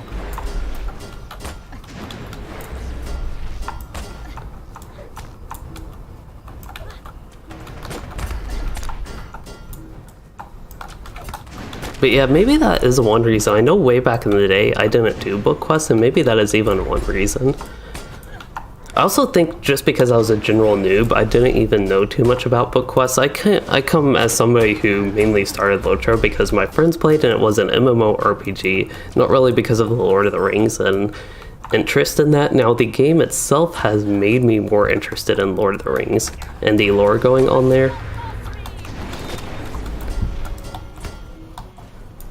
But for me, like, going through the book quest was something that was not super ideal. Usually the type of stuff that I enjoyed for leveling was just going through zones and regular quests and leveling, and then when you get high enough level, move on to the next zone. I also wasn't the biggest get like the full, complete, do every single quest in a zone type player that I more so am now. I like doing the full thing, even if my XP is way too much for doing that or whatever, compared to back in the day. Back in the day, it was all about questing through a zone until I got high enough XP, high enough level to move to the next zone. And that was that. Yeah, this was probably more efficient of a place to go for Haradrim, but I did not know that. So I don't feel bad about the choice I made earlier. But while here, we'll go ahead and get more Haradrim anyway. There's a risen armor. That brings me back to Dol Guldur. Now I need to talk to somebody a little bit to the west, now that we're already crossing the crossings.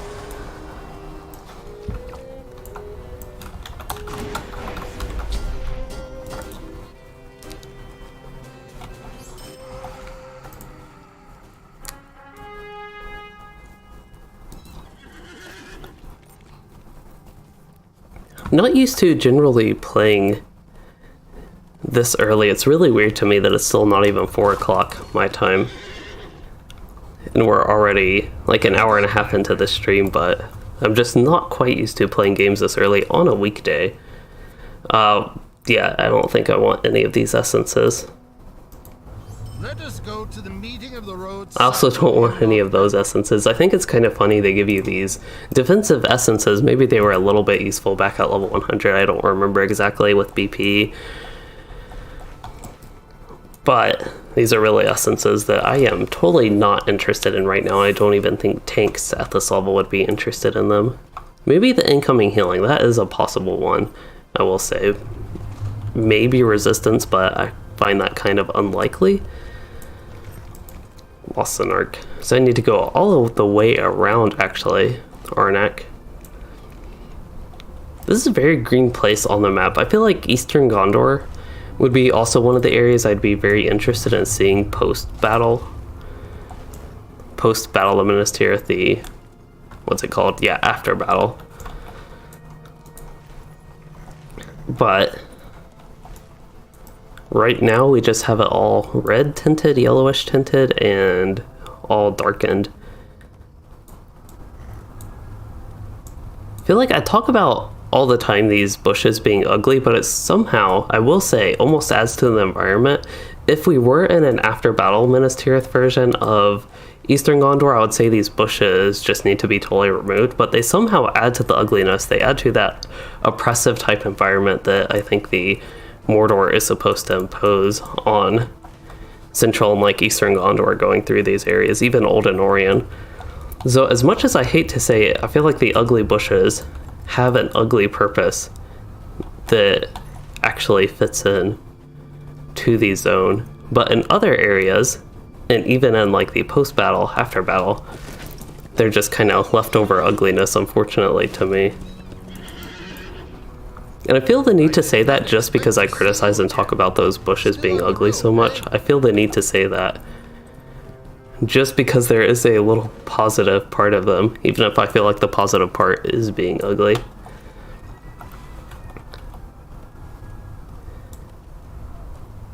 That wind really is loud. It wasn't that windy before I started the stream, but maybe it's a little bit windier right now. Okay, make sure I'm actually on the right direction as I try to just check. Yeah, the wind's up to 15 miles per hour here. So, relatively windy-ish, I guess. It's enough. It's also blowing at an angle that it's really whistling right now.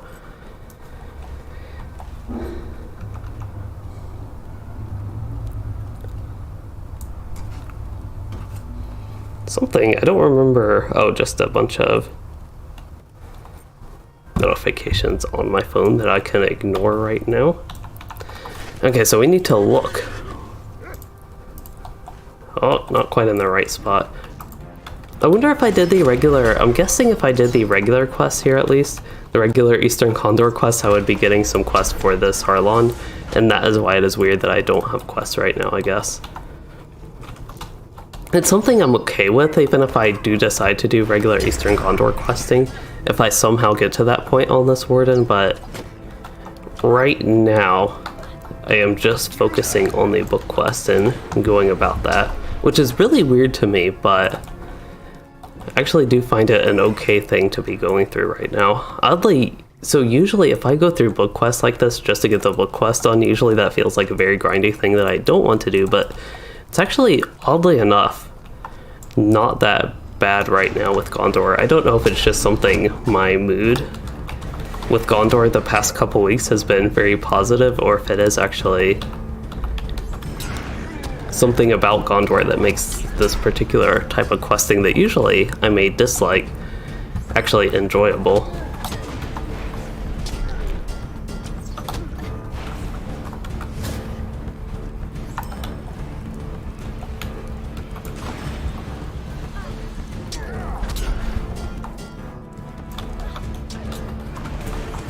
Also, a camp like this, even if I have quests or not, it's just a fun camp to go through to me.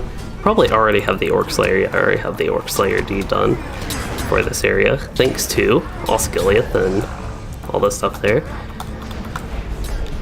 even these regular enemies, the non-elites, like not doing Tarling's crown stuff, when they get their debuffs on, they're do relatively high amounts of damage.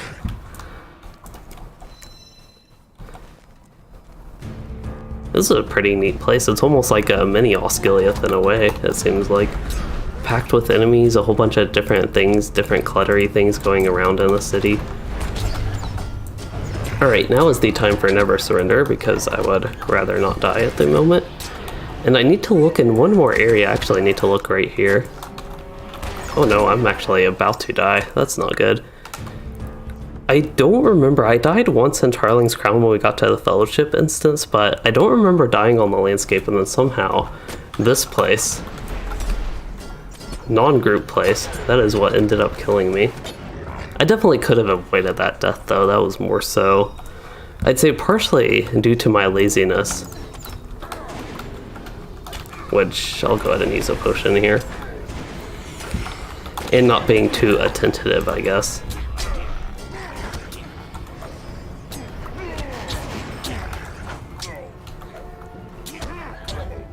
So I definitely do not mean to say that as in this content is harder than Tarling's Crown.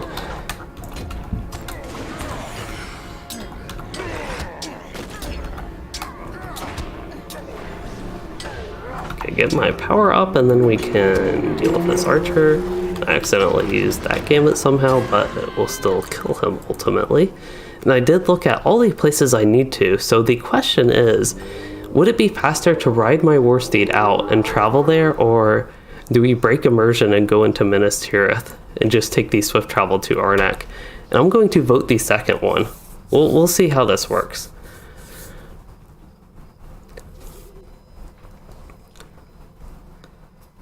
So we're in Minas Tirith, maybe. And then go to the Stable Master. And then go to Arnak. That is the Warden strategy. When you can muster somewhere... Actually, I could get a muster in Arnak if I had enough reputation, which I might have enough reputation in Eastern Gondor to actually get that. That's something I need to look at the vendor there. But that is the strategy. When in an enemy camp like that, actually I feel like it is faster for me to do this and then swift travel to Arnak. And even once at Arnak, I can dismount here and just go right back and do the quest turn in.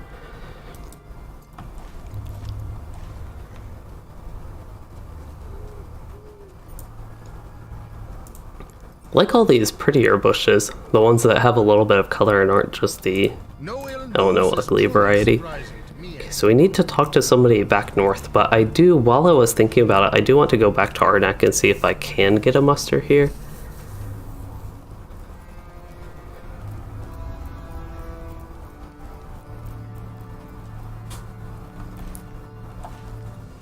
See, there's a milestone. I might go ahead and make my milestone here. I don't know that I'll be returning here frequently, but I don't need it where it is right now in Krithos. The milestone, ideally I would actually change it to Bree on this character until I get enough reputation. Actually bother to get the reputation and items I need with the Mina Bree, which I should have the reputation. I just need the items, I think, to get a Bree port. And then the muster, I would guess, the vendor, somewhere in here. This is probably where the normal camp quests are. Do not actually see the reputation person anywhere here. I believe there's one in Arnak. I think that's where you can get a port. Rangers of Ithilien, there it is. So let's move this way and go into this building. The one with the auctioneer and all the regular town stuff, I believe, is the one that has the reputation people as well. So there's Osgiliath rewards vendor, which I can get some stuff, can get scrolls of empowerment basically. But Rangers of Ithilien, I have enough East Gondor silver pieces for quite a few things actually. Well, let's see, I probably need friend for travel skills actually, and I do not have friend. I wonder what the book quests, if they're giving me reputation or what the deal is with that. But oh, if we can scroll back up again. Yeah, I don't actually see. I guess I could look at the quest, see if it gives reputation. It does not give reputation. So it's something I would just have to quest through the area, do something to give me Rangers of Ithilien reputation. Probably that's the type of thing I could actually do Osgiliath for fun, and that would give me reputation, and that would allow me to not only get the travel skill with 10 East Gondor silver pieces, but I believe I could get some, scrolls of empowerment. That would cost 12 of the East Gondor silver pieces. So that's something to look out for on this character. I could do Osgiliath questing. Osgiliath 1 because it is fun, mainly that I don't know if it's efficient as far as getting that type of stuff. But 2, it'd give me reputation and probably give me some East Gondor silver pieces to get more scrolls of empowerment. And I could get deed progress, actually maybe do some Eastern Gondor deeds, which is something I am missing on this character, but because I'm only doing the book quest mainly here at the moment, and again, the stuff in Osgiliath that I've needed to do so far, it's just something I have not gotten at all to doing. Really with this character, as I've talked about a lot in general, I am focusing on getting ready actually for level 105 coming to the server and getting ready for that content. So that's really the priority. Doing all the stuff I feel like I need to do on the character. Even though it is fun while I'm doing it, that's a very good thing compared to especially something like West Rohan. That is ultimately, I guess, unfortunate that it almost feels like I am seeking the destination a little bit too much. And if I ever actually do my Gondor review, I would probably do it after the level 105 stuff, but maybe in a couple months, a month or two, I will have a new review of Gondor, ideally. How did I just discover this place if I've already been here? Oh, I went to the Upper Lebanon. This is a different camp. I was thinking, got confused with this one because it almost looks the exact same. But yeah, I got Explorer of Eastern Gondor. I got 5 LOTRO points, and I got my wit up to level 39. That is gaining a lot of virtue XP lately. That's almost double the amount of finesse it provides. I know this character's finesse is low, and that's why it's exciting to get specifically wit up. It'll be wit, then valor, then confidence or determination. Probably determination over confidence, but not entirely sure. Well, that's probably where I'm going with my virtues for this character, for the time being at least. This darkness is a weight on my mind. Hiccups.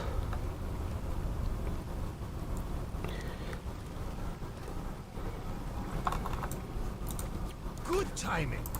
I was just telling these ladies about our adventures. Alright, talk to Bandron on the road south of this place. Oh, so back to that one guy. This is one of those back and forth book quests. I'm really interested also in the server when Mordor comes. I'm going to have a little bit different strategy maybe than I initially had. It'll be very interesting to see with Mordor. I'll probably start by trying to do a full playthrough of Mordor. We'll see how that goes whenever Mordor comes to the server, I think in August. And also depending, I guess, on Update 30 and of course Gundabad. I'll be focused on those when they come out. But as far as downtimes for my time on Arkenstone, I'll be very interested to see how Mordor goes on this character. Wagon driver's son speaks wisdom. Imloth Melwi is known for its healing. How about I sell some of those useless essences they gave me earlier? Now I can sell the new useless one. Actually, that is one. The incoming healing is maybe one I do want to keep. As a just in case. It's only one inventory slot. That's the only reason I want to keep it, for the inventory slot. So might as well keep it. Okay, so we need to go to the eastern reaches of Lossenark. Oh, there it is in the southeast, actually. That's near the Bee's big business area.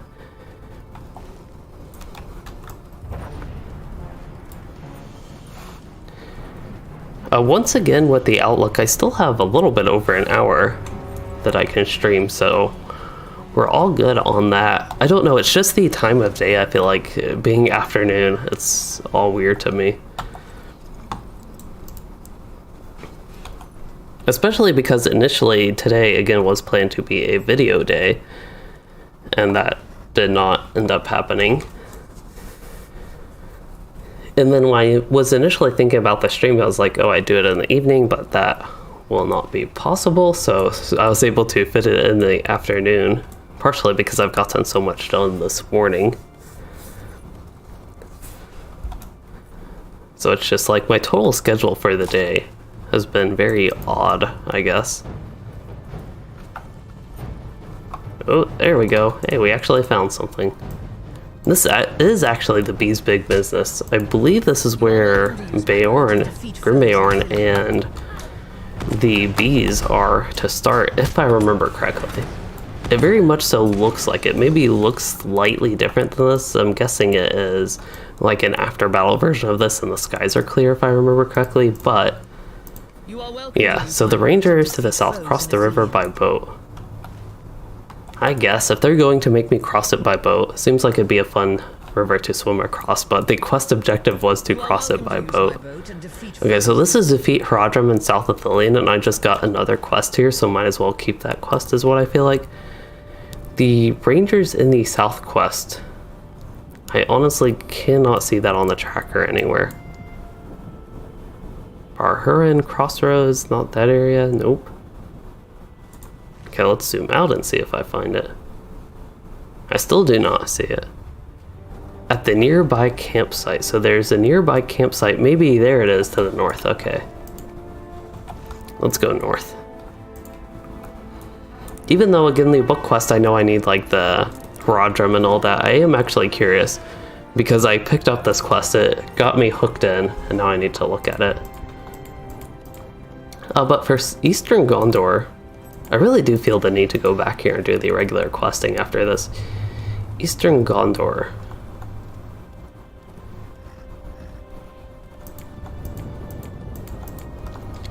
What am I looking at? Quests of Osgiliath. Okay, Quests of Osgiliath, that's actually a deed I could do.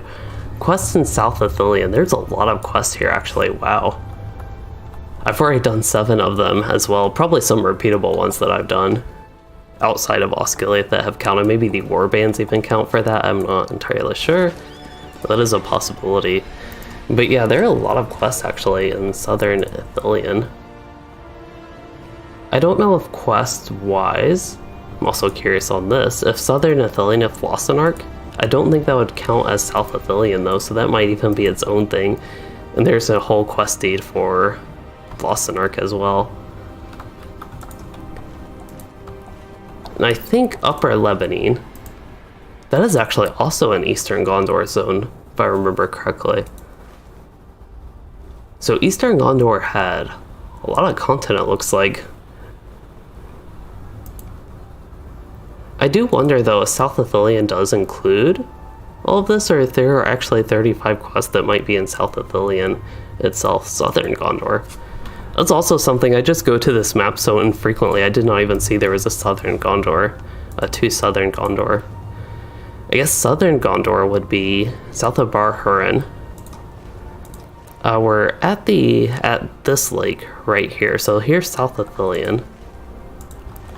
Okay, it's kind of hard to see on the 2 maps how it looks compared to here.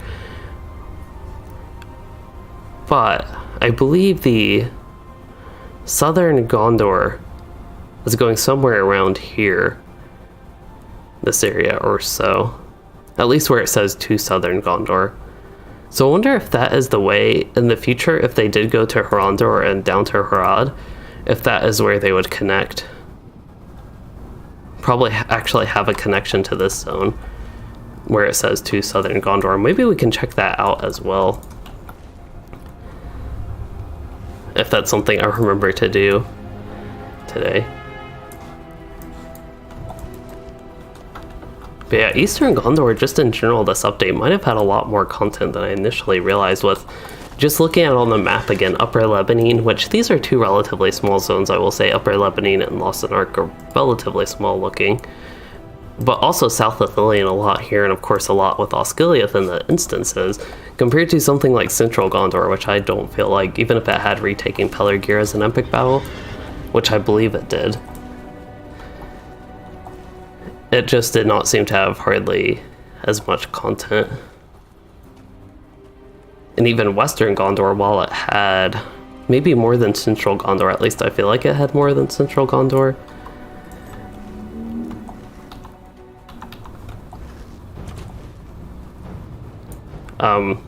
Even Eastern Gondor seems like it had more than that. I also will point out, I don't know when Roving Threats came out, so if that came out with Central Gondor, maybe that was a little bit of a bigger update because of that, but I don't remember the exact update it came with. Okay, so investigate the sounds coming from the ruins. Yeah, I think these sounds are a bunch of Haradrim.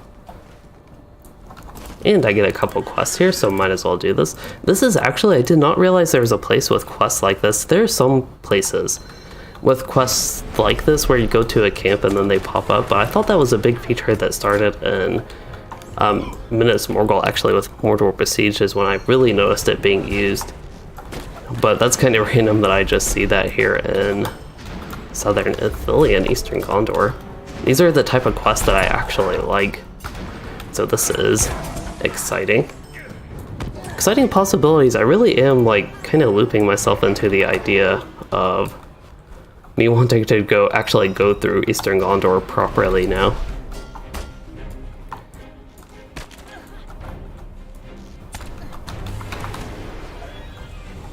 Properly-ish, because I am, I guess, skipping to South Ithilien. But what I'm thinking is, because I have started with South Ithilien and actually started it a little bit in order at the bottom of the zone where you go to the boat and start here, I'm thinking I will at least do South Ithilien.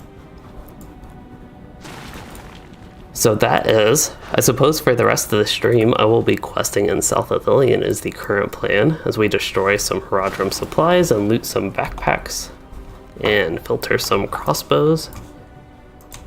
Destroy them as well. Alright, still need 3 Haradrim supplies. I don't believe I need to kill any more enemies. There's actually a ranger here.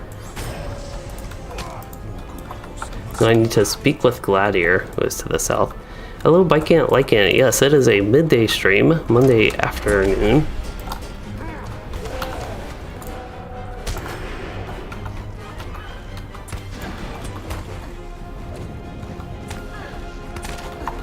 You said you will be listening.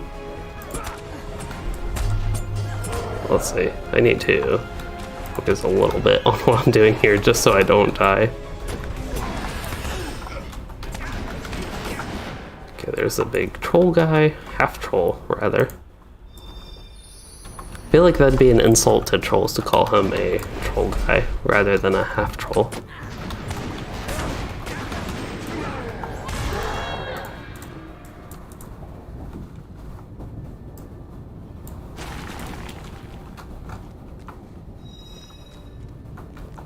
Oh, you find the graphics for the flooring, I could definitely see that being seen as ugly. I almost feel like it's an intentionally ugly thing, though, because this is, I don't know, maybe this was like a Gondorian type place.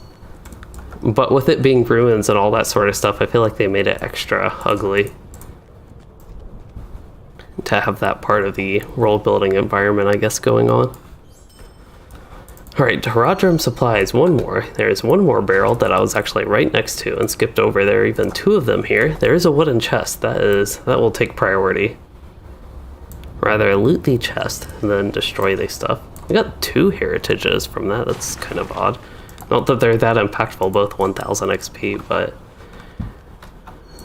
still a little bit odd. So we can speak to Gladier for the next thing, and for some reason, I don't think this guy actually got hit by Ranger Sounding Challenge there, so that's odd.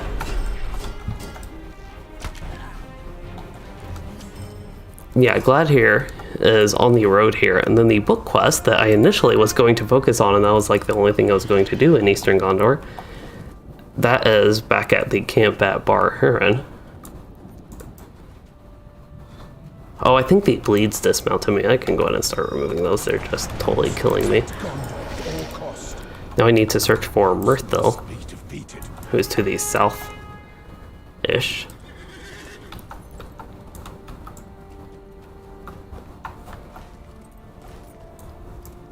This really is, this area here, if they had a post-war South Ithilien, that would be pretty neat, this area in particular.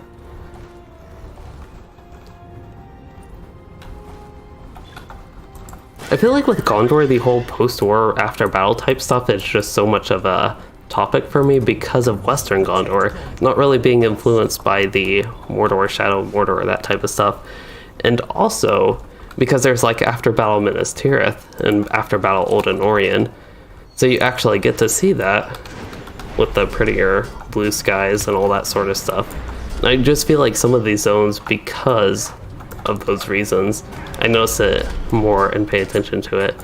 This is a nice outlook to Southern Gondor, actually. That is what Southern Gondor looks like, I think. Yeah, that is Southern Gondor. There's some interesting stuff there.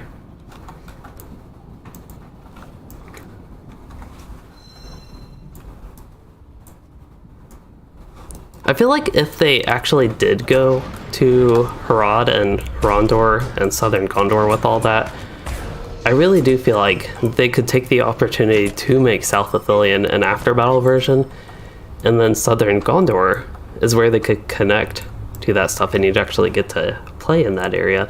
The landscape itself is actually pretty neat. It's fairly flat, but flat in a little bit of a different way than other areas. It looks like a nice plains type spot from Minecraft, actually, to me.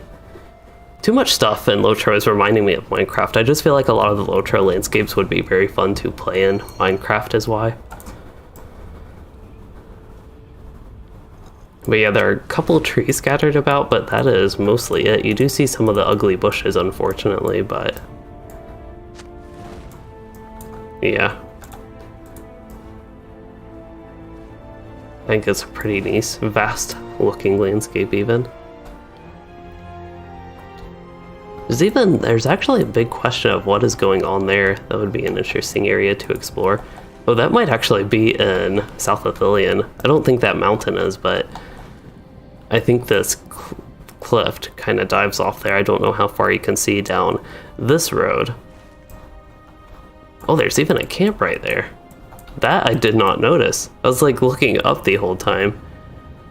And then there's this camp here. I don't know what that looks like. It looks kind of like the Haradrim maybe, or even Corsair type buildings. Like, I can't quite remember the style of that. It's probably supposed to be like Haradrim, something like that. Nightbling, you say we need Northern Iraduin, and yeah.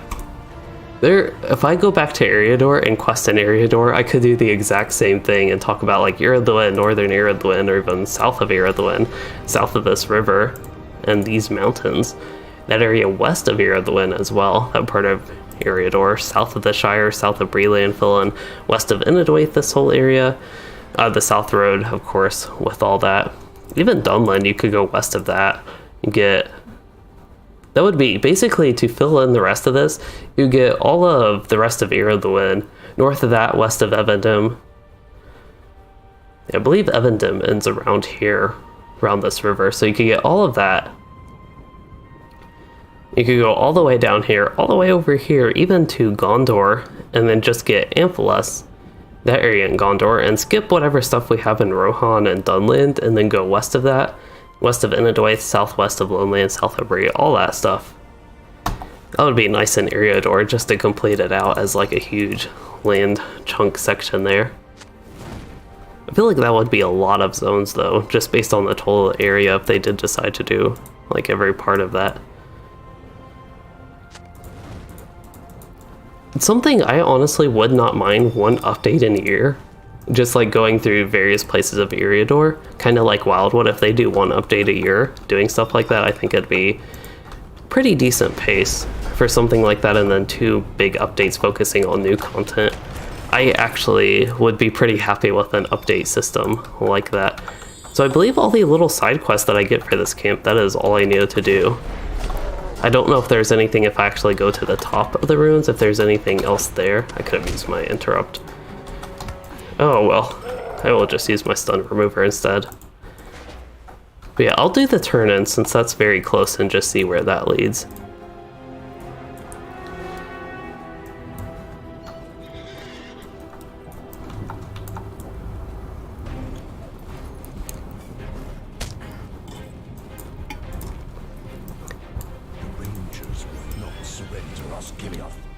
It's an interesting tree, the way the roots work.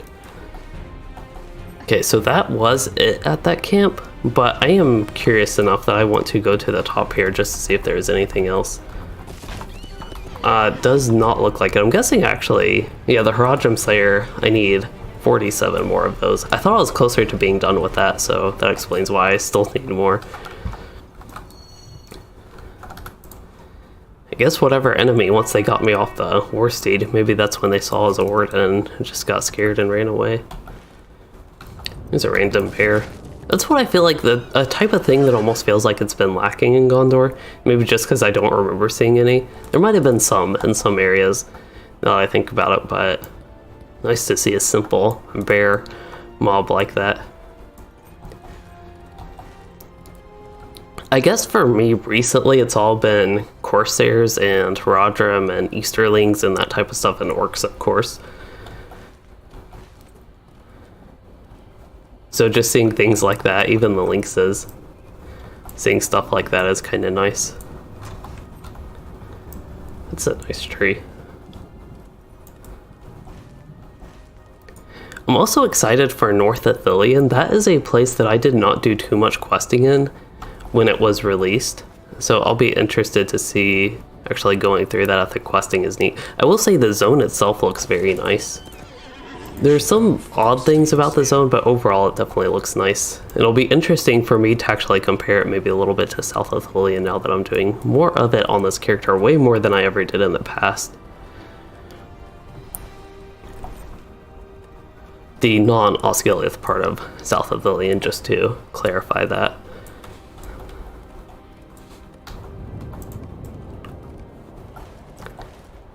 A Gondorian man calls my name and beckons to me. Alright. I have no idea where that was. I'm guessing it was the two Barhurin. Yeah, they somehow called my name and beckoned to me. Through all that stuff, they were able to see me and just like totally knew that. But the book quest and the zone quest took us to the same spot. And I can get a supreme essence of uselessness, is what I feel like. The main stat essences just unfortunately are not good. You can get much more efficiently, you can get the stats of the primary stats, the secondary stats that the primary stats give you, you can get those stats much more efficiently. I feel like I'm saying stats way too many times for that to even make sense. Alright, clicked enough people, talked to enough people, did enough things there. I felt like I was talking to those people over and over. Hello, Ivan Stainer, you said you just got back from work and you hate out 12-hour shifts. That sounds like a long time for a shift. You are a welder, so that is what that is. Also, I don't know exactly what welders do, but it sounds like it'd be intensive to do that for 12 hours. Okay, we need to get a little bit closer, which means I need to get off the war steed. If I am a fellowship, every character must choose the same brother to follow, or the instance will fail. I don't believe I'm in a fellowship. Who looks more interesting? They both have orange hair. One of them has a beard. One of them's a ranger. One of them's a non-ranger ranger. Alright, let's see if they actually say anything. If they say anything interesting. Ready to take the wild in search of Mumakil. That sounds fun. Okay. Wait, he says something about Mumak. What's it? If you want to bring one down, we will need to hurry. Okay, I like this guy more.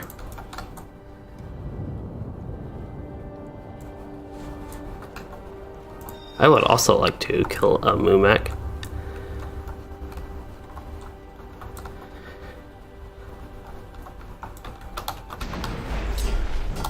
Something approaches. I think it is a ranging orc warrior. I don't think we needed to listen to know that, we just needed to look.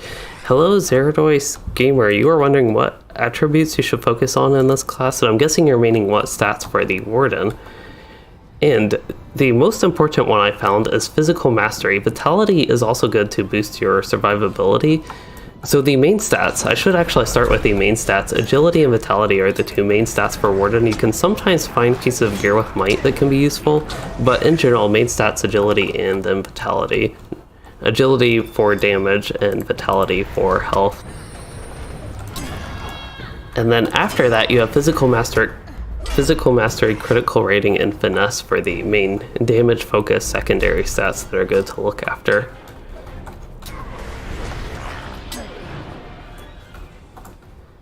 Hello, Dystopamine user. He said you don't play LOTRO at the moment, but you hope to.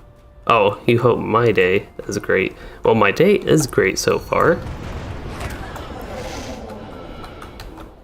Look, more orcs. Alright then.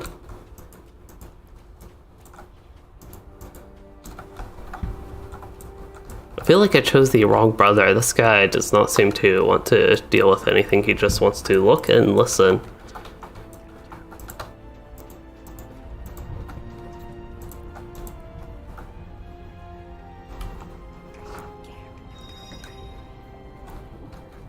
I'm almost surprised orcs can actually have a conversation like this, but I guess they're a little bit more individual than they may seem like initially. I heard enough of that speech like 10 minutes ago. He finally heard enough when they were enabled for attacking.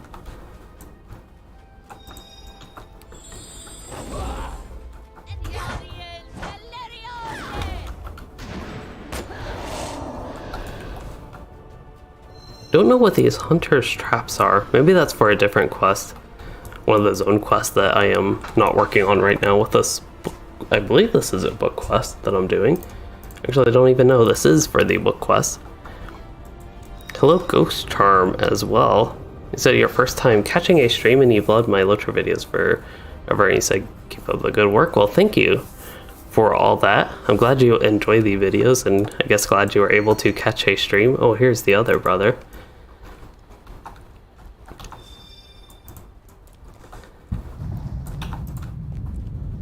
There is the Mumak, the Nemesis.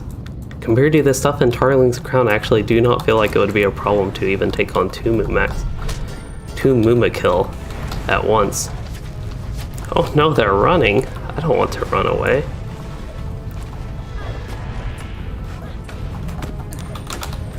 The brothers here talk about wanting to defeat the Mumakil. And get like the first Mumak between the two. Completed. Oh no. This is... Gondor honestly annoys me with this type of stuff because I can actually fight the enemies. I can kill the enemies. But then it just ports me out of the instance and acts like you just have to run away and like you aren't capable of actually doing anything. It is really unfortunate. There have been at least 2 other instances I remember that have done that. What news have you? Ithilien is crawling with foes. Alright, I do have a lot of quests.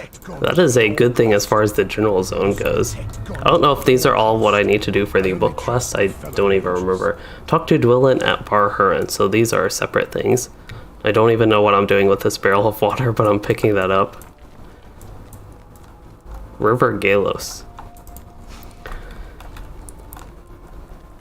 Yeah, I'm actually very excited for these Eastern Gondor quests. I don't know too much so that I'll be able to go through all of it today, of course, but it'll give me something exciting to do for the next time I play this Warden. A lot of the stuff I have done recently is just skipping about, doing kind of cleaning up random things that I left off from my recent adventures, so this gives me something to focus on for a little bit that is like a single thing. Also, it is getting a little bit warm in here, just like as a random thought. Book quest turn-in, I believe, will be up to the northwest. I don't know if I have, it seems like the map coverage is really everywhere as far as the quests I have. I feel like I have something to do everywhere in the zone. And this like little rubble stuff, I guess I can remove it or search it. Okay. Roving Threats. I will actually accept these roving threats. We might run into some, and if we do run into a roving threat, we will attempt to make it a threat no longer, at least until it respawns, so for like 2 minutes. I do have the ranger caches. That is something that is actually in this camp here that I'm not finding any of. Oh, I need to search rubble for the ranger caches.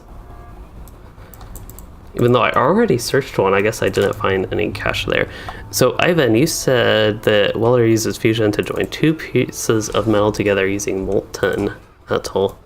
That's kind of hard to explain, but it can be hard. Yeah, it sounds like something that is a little bit taxing. And then Ghost Charm, you also said you took take too many breaks. Oh, to be able to remember the game, it's with the Wardens. So with the Warden, I feel like if I took a break, I guess if you played it for a long time at some point, that might be able to help with that. But if you take a lot of breaks and then just forget the game, that is going to be a problem with the class. It takes a lot of, I guess, dedicated playing, consistent playing, I suppose is a better way to put it. There's also bounty quests. Let's get the agility one. I probably won't even use it, but I'm gonna get that. Yeah, my inventory is getting even more full. I was already way full before this, and I keep getting more kind of junk type items. I can use these. Oh, it's actually that completed Dol Amroth library, apparently. That's nice. Maybe I can get the Essence of Agility now. And there's the Crystal of Remembrance. This is actually the one thing I wanted to do as far as the book quests go. So we need to go to the Osgiliath Culverts for that. Okay, let's go back. Yeah, I ran past some rubble, it sounds like. That is a likely thing. But I do want to make sure I get these bounty quests. I gotta say, Eastern Gondor is actually, at least south of Thillian, is looking like a really fun zone. Something that I did not actually do all these quests in way back in the day, but it looks like it will be very fun. I can go ahead and cancel that quest. Even Dor and Ernilla can cancel these quests.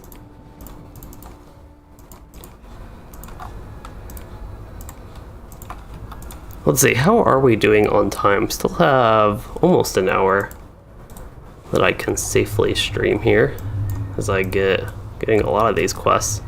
I have to talk to the different people, I guess, to actually get these bounties.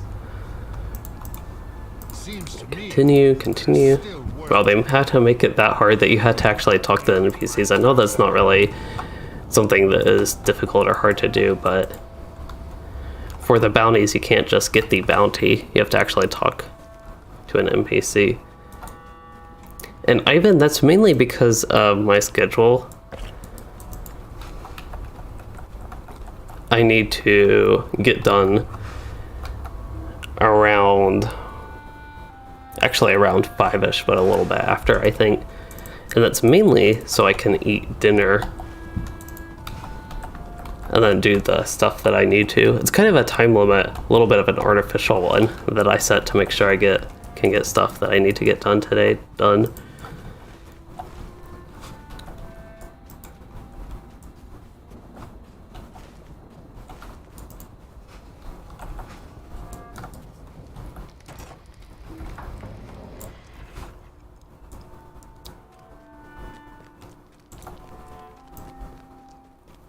What news have you?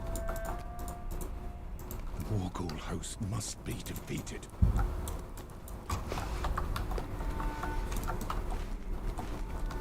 Okay, so I think that is all I need in here, and then I will get the search the rubble again when we go to the outside. I feel like this is one of the more difficult quests I have done today. Yeah, so unfortunately with my schedule today, I do have something I need to be at. Even though I am off today as far as like school and work, it being an off day, I do need to join something later. And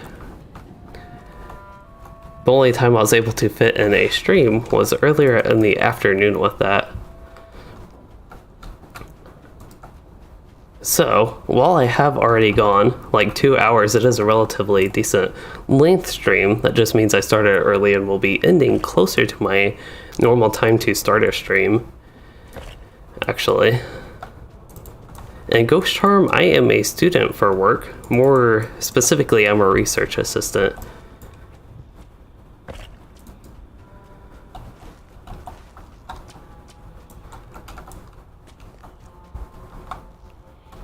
And with that, this month I know is going to be pretty busy in general. So I probably won't have as much time to stream and do videos. Maybe the second week of April will probably be my least busy, but I'm not even sure on that.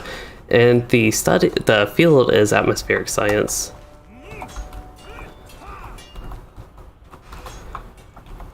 That has come up twice today so far. And even the way it works is you could say I get paid to be a student, but more specifically, again, to use the same word actually, I get paid as a research assistant.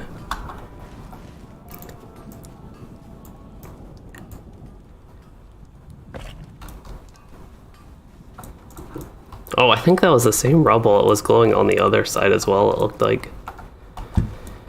Okay, so 2 more or 3 more rubble spots that I can look at and search for the ranger caches. Very bad of them to lose their ranger caches inside the rubble. I feel like that should disqualify them from being a ranger after that. It'd be like if I lost my warden's pack. It's always on my backpack. On my back. So I guess it could be considered kind of like an internship. I'm not too familiar how internships work actually.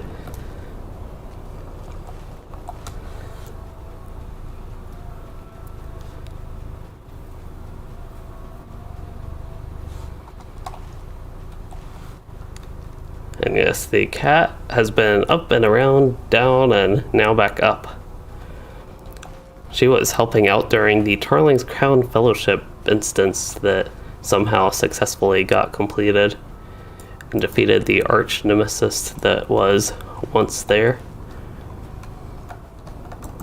That is really probably, I know I got totally distracted by the audio issues at the end of that fight, but that really was one of the bigger accomplishments this character has had. Probably the biggest solo accomplishment, actually. I will say Minas Tirith as well. Getting the quest of Minas Tirith done, that deed done, was also a pretty big accomplishment, but they're two pretty different things, of course. So as far as combat accomplishments go, soloing that arch nemesis for that quest, heirs of their whatever, for the final one in Tarling's Crown, that was the biggest combat accomplishment. And then the biggest progress type accomplishment, character progression type thing, was this actually show the bounties where they actually are. It does not appear to, unless they're all in Osgiliath randomly. Nope. Or in Minas Tirith. Yeah, I think these bounties, at least I don't see them showing on the map. Maybe they're showing as like very, very small dots. But I really do wonder where these named NPCs are and if I actually need to hunt them out or what. Somewhere, yeah, it just says somewhere in South Athelion. Orc Captain, Haradrim Chieftain, and Orc Captain where I looked at that wild beast. Ravenous wild beast. Maddened wild beast. They like their adjectives there. Anyway, outside of the bounties, again, the book quest is something that will actually take me to Osgiliath, and that is, oddly, something that I am not going to be doing right now. And yeah, the school does give me a job on site, and that sounds kind of like an internship.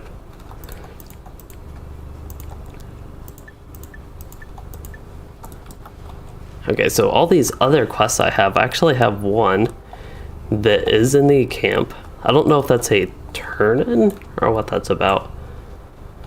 I feel like I have a lot more than these quests, but I guess everything I was talking to people and just getting, not necessarily getting new quests each time, but maybe even continuing quests.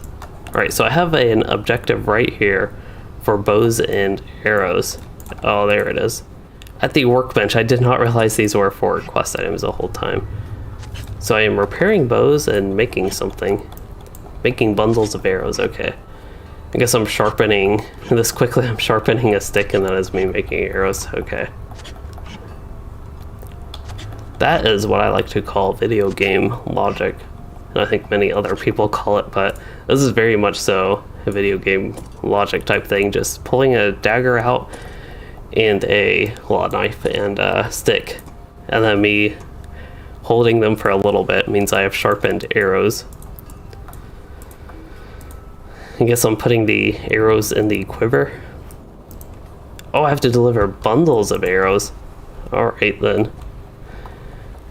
These rangers, I might have used to have liked rangers, but after this Barher and stuff, I'm not sure if I could actually like them anymore. This is stuff they really should be doing on their own and letting me go and defeat Mumakil instead.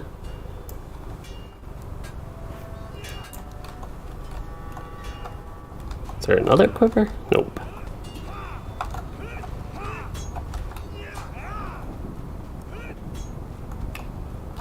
Here's one.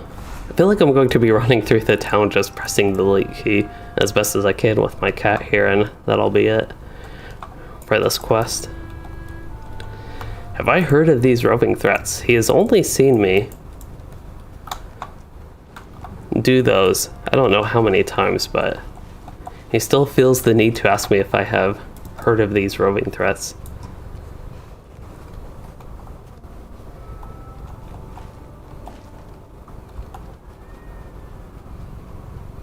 Yeah, that's especially with West Rohan, that's what I felt like, Ivan, that those quests for the go talk to this person, that they should just go and walk themselves and talk to the person. I think that's what's more annoying than anything about quests like that, is sometimes the ridiculousness of it, where the NPC could just do it themselves and everything would be so much easier. But as we all know, NPCs like standing and just standing for eternity and never doing anything themselves. I feel like this is a bounty. Yeah, that's the whole bounty place. I was like, I should have all those just to make sure that name, yep, that is in my quest log. So the arrows, I'm actually going through the town in a way that I'm actually getting the quivers at 6 out of 8 already.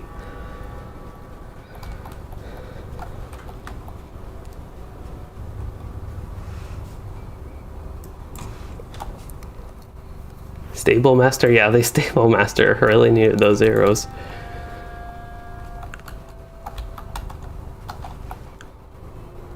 The person who directs all the horses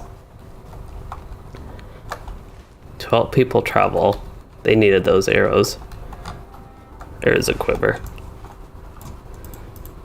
This one's at least a ranger.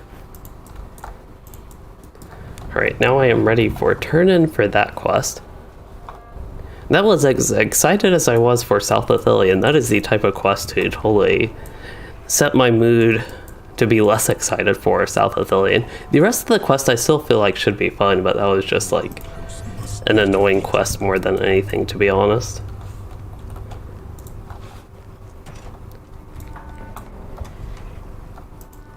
I can see the idea of it, and maybe where the idea of it being fun came in. Like, you're getting these rangers ready and getting their arrows, but that really did not play out like that to me.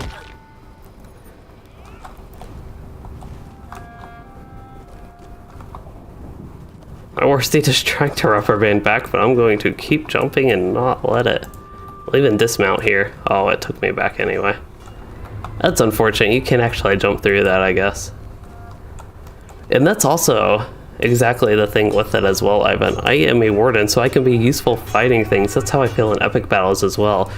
Like, I'm stuck up on the wall managing catapults and traps when I could actually just be fighting the things and killing them a lot easier. All that stuff. And then that's actually kind of what you said, going to the front lines and go fight things, even go kill the Mimikill that the game teleported me away from. Alright, so defeat beasts. That should be something easy. There are plenty of beasts. I will set the traps. That is the main goal. Set the traps and kill things that get in my way as I am setting the traps, I suppose. And hello, Kyle, the greatest Kai or Key.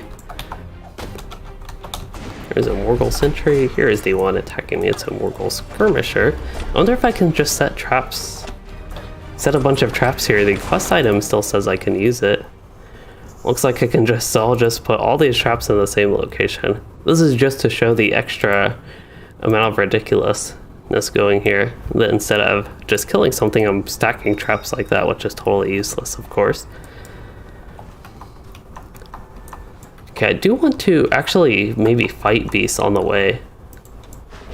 This is a pretty area, very pretty landscape. I know it has the Shadow of Mordor stuff that we've gone on about a lot, but this is at least a very pretty area in South Athelion. Pretty landscape.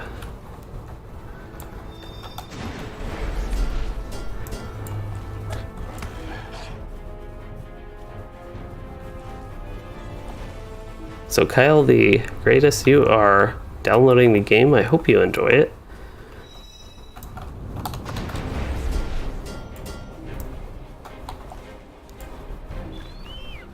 Okay, I need to do something here. Fill the barrel with the water. Okay. Really, Ivan? You thought the wardens did no damage? They should deal a lot of damage. All I need to do in the landscape usually is range resounding challenge, and then I just kind of run away from things. Not run away, but more so just keep going on the move as I'm going towards whatever quest objective or next enemies or whatever. We need the ill-omened hound out. I can't believe I have not had that out. Let's do a bunch of traps here. Inventory-wise, it is full, and that is about usual.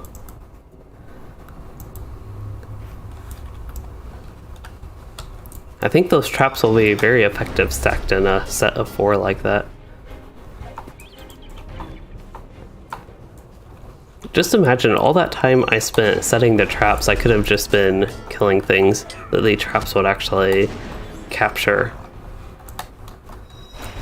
Yeah, at low levels, wardens do not do all that much damage. It takes a while for it to ramp up. Level 16 is when you get your first good game at Surety of Death, and that is the start of the big warden damage, I suppose. I believe at that level you could even put Surety of Death on an enemy and run away kind of like this. You'd have to go in melee range to use Surety of Death, of course, but that is the thing. And about one-shotting everything, that is kind of technically true. You use one skill and that will kill them. It's just damage over time, so it's not like an immediate kill them type thing. Okay, so I'm doing Dwellin's and Durafin's task. I really need to try to find some beasts. I only have 5 out of 12. I keep running into the Morgul, little Morgul goblins. But more so, I'm interested. We saw a lot of beasts earlier, but not running into all that many right now. There's the Moonland Hindrival, which that bleed should kill it, and it did. Even not using range resounding challenge is enough to kill a little green mob.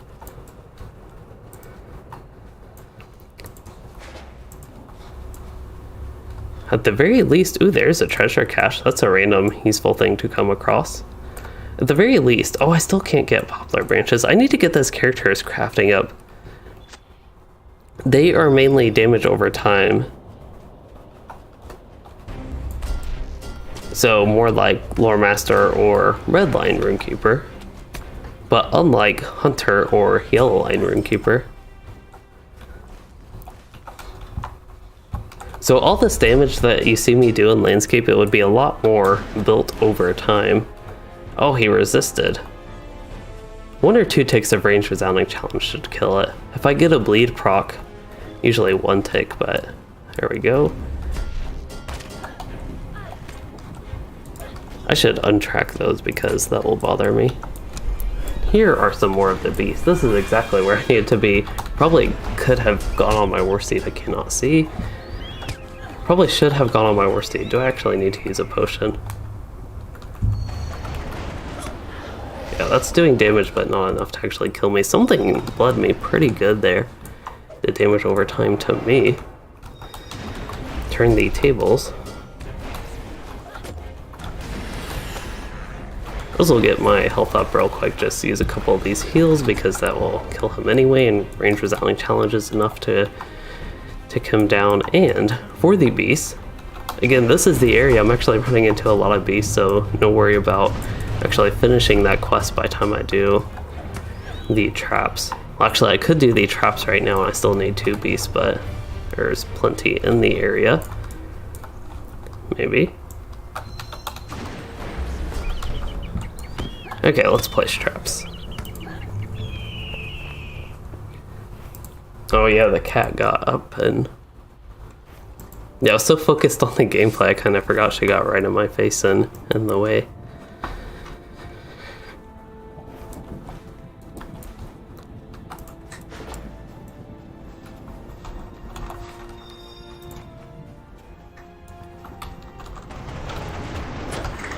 I don't think this would be the safest jump. And I actually think the best way to get back to camp is to break immersion and go into Minas Tirith. Actually, the bridge is right there, but well, if I cannot hiccup, we will try the strategy, going to Minas Tirith and swift traveling back to Bar-Huron. Have to take advantage of the Warden musters when I can. So Kyle the Greatest, Kate, you were wondering, what are the races? How may I help? There is... I am playing High Elf right now, so there's High Elf, Regular Elf. High Elf is a one you have to buy. And then there is... Well, actually, Ivan just mentioned Beorning is actually a race. It's kind of like Race of Man, though. It's only available for the Beorning class. But the other ones, the regular ones, are Dwarf, Hobbit, and Race of Man. And then this is actually going to be slow since I'm looking at that list for so long. And then there is also Stout Axe Dwarf. So, Ivan, for you, your Beorning is level 100 now, but the highest damage burst you get is a 9 to 12k crit. And yeah, I do get that a lot. Now, I'm guessing for you, the Beorning is not the highest damage class. So that is probably one issue with the Beorning. It just, unfortunately, the damage for it, while it's strong at low levels, it really tapers off compared to the other higher DPS classes at high levels. So that is just an unfortunate effect with that. I believe the turn-ins are to the southwest. I could actually put on floating names. That would help me see these water pictures. Only problem is actually selecting them or clicking them even. I would take either of those options.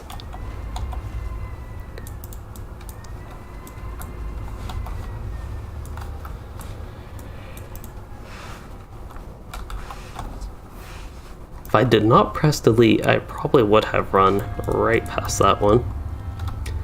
Then the two brothers that totally did not want to defeat the Mumakil for some weird reason, even though they initially wanted to. They're right here. I wonder why they task you can't turn them in after a level 120. It's kind of a random weird thing to me.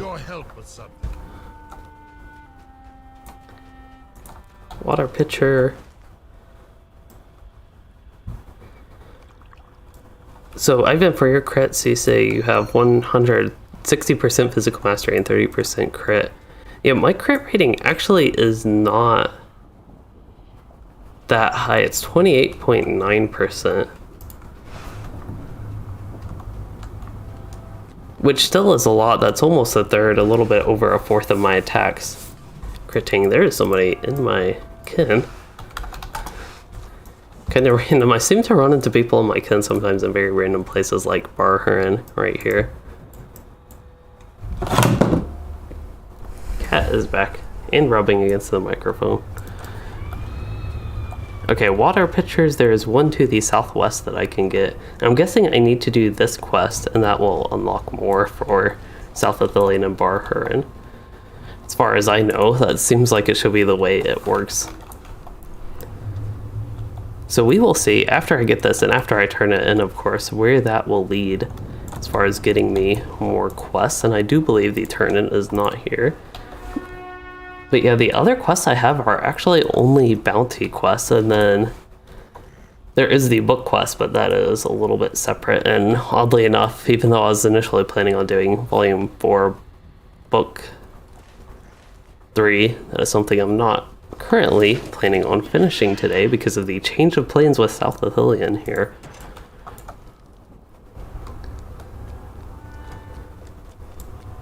Fortunately, changing plans is allowed. Okay, and then I think Ivan is covering the classes. There's Beorning, Burglar, Captain, Champion, Guardian, Hunter, Lore Master, Minstrel, Runekeeper, and Warden. And there's also a new one. Oh, these are pocket items. Probably not going to be good. The Epic Battle pocket items are just too good for this to likely be a possibility. Although I will say this pocket item, the one with the Vitality, if I were going for a max defensive build, any tactical mitigation could be a little bit helpful with that. Wow, I really need to stretch there. Okay, a couple disruption quests. Disrupt the forces. That sounds like, see, these are fun quests to me. Disrupting the forces. I haven't even done these quests, but I just feel like they're going to be fun based off the name. And that does seem like something I'd be more useful on my Warden. Disrupting forces rather than sharpening arrows and getting these guys' pouches ready or whatever. The quivers, finding their pouches and sharpening their arrows and getting their quivers working. Yeah, as Ivan says, I'm not sure Runekeeper would be a best starter class, but Champion and Hunter are pretty good. Runekeeper wouldn't be too bad of a one, but being tactical and squishy could throw some people off. That said, if you are looking for a tactical spellcaster type class, Runekeeper or Lore Master is also pretty good, but that one is free.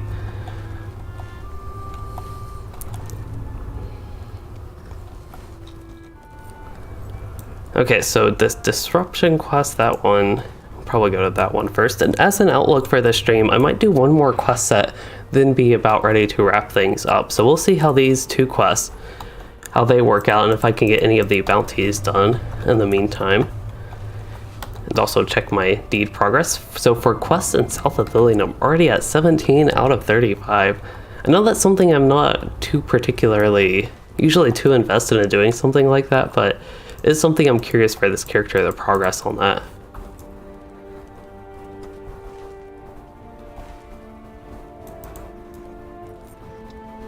Nibling, I also do not know. You say you should make a new character but don't know what you don't go around with.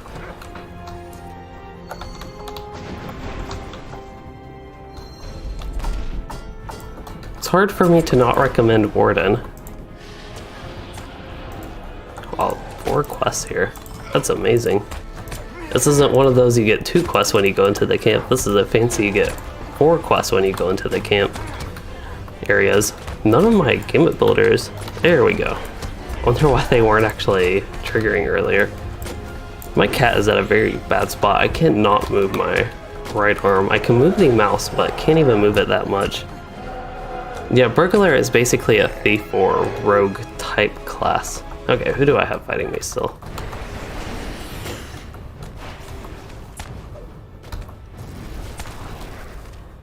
Strong yellow line Warden heals incoming.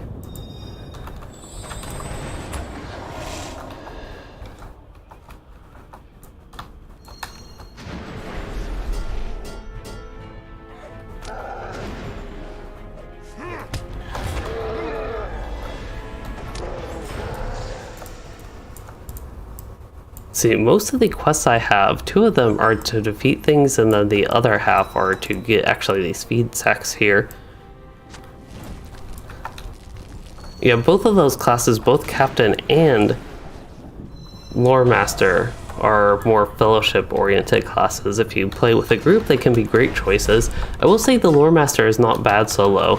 You can build it pretty decently for solo. The problem with the Captain is their DPS, even on their own, is a little bit low because a lot of what they do is tied into their support, so you only realize the strength of the class when you're actually in a group.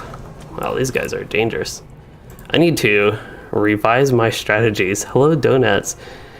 You like my videos and you said keep it up, thanks for that. But my opinion on the Brawler class and what races do I think will get that class. So first, the second question.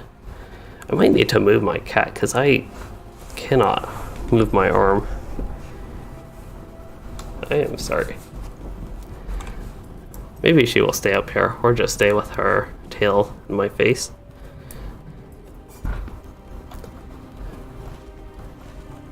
And now staring at me. But the Brawler, I think the Dwarf and Race of Man would be the 2 most likely to get that class. Maybe Stout Axe Dwarf as well. I don't see why if the regular Dwarf would get it, why a Stout Axe couldn't.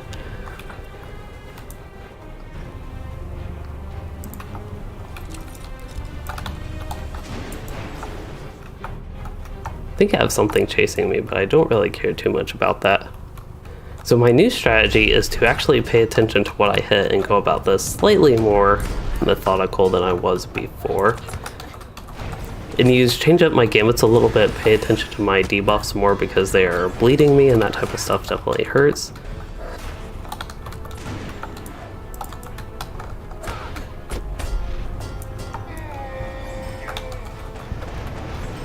think these sorcerers, those are the ones that usually cause lots of problems. Do I need to do something with the corpse here?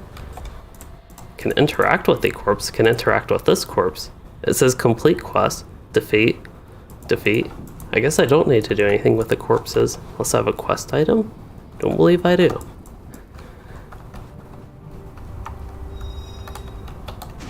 Yeah, so Ghost Charm High Elf or Elf Brawler. Almost makes too much sense. But yeah, definitely not a class that I would see for Elf or High Elf. It's something kind of like the Burglar. I'll have to probably make a race of man. I could see it being a dwarf only thing in a way, but I don't think the way the class is going and the inspiration for it, that would make much sense. I could also see it being a race of man only thing, but I think there would be a huge uproar in the LOTRO community if that happened. So I definitely don't see that being the case, and I feel like dwarf and race of man would be the two that is. And then outside of that, my general thoughts on the classes, it's something that doesn't personally like fit my idea of a class I would enjoy, but it's possible I would enjoy it like the gameplay. It's almost like the Burglar. Having not played it, I don't know this for sure, but the Burglar is a fun class. I can enjoy the gameplay and stuff going on there, but it's just not the class fantasy that really fits my style. So even though, like the Burglar, I might find it fun, it might not be a class I seek out to play all that often, but of course I will play around with one, level it up, and do all that sort of stuff. It will be whenever I start a new character adventure, it will be on a Brawler. I might also, maybe at a later time, but that's another class I could actually do a level boost. I honestly would not be surprised when they sell the class and with the Gundabad expansion if they like work in a level boost to actually go with the class so people can do that and level it to 120. If they do that, that's a potential thing I could do as well with it.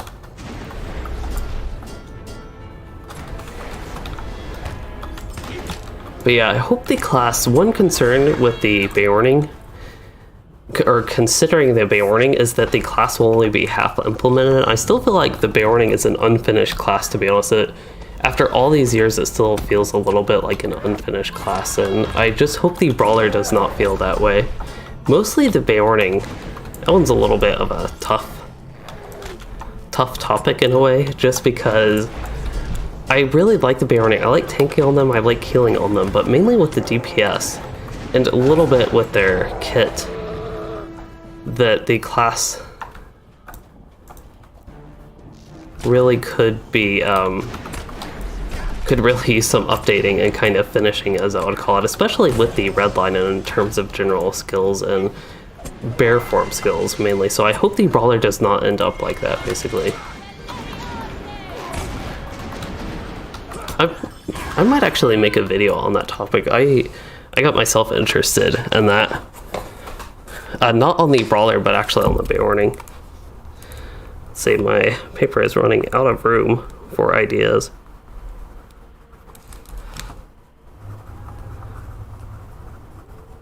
Okay, Beorning unfinished class.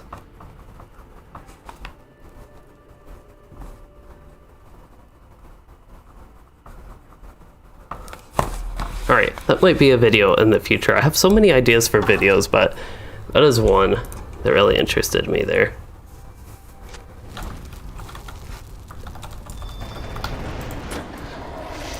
I have not seen tents, but now I see a Haradrim tent, and just to point out, this Haradrim tent does look like the stuff we saw in Southern Gondor from what we could see. And then Donuts, you were wondering what I think about where the Lord of the Rings is going after Gundabad rather, and I honestly have no idea. I don't even know if Standing Stone Games knows. Maybe they know or have a bunch of different ideas, but I do not know. I think Harad or Kond, probably Harad before we go to Kond. I think those are options. Harad and Rune would be the two big options, maybe completing some stuff in Rovanian. I don't know, maybe they would do stuff between Northern and Southern Mirkwood and kind of go on the road to Harad that way, or in the Brownlands. Not Harad, but that is Rune up there. They might also complete some stuff throughout Eriador. I think some developers I think Scenario specifically mentioned some interest, maybe even Severlin mentioned interest in doing the South Road between Inadoith and Breland. So that's a possibility, but that'd almost be, to me, like a Wild Wedge style update if they did that specifically.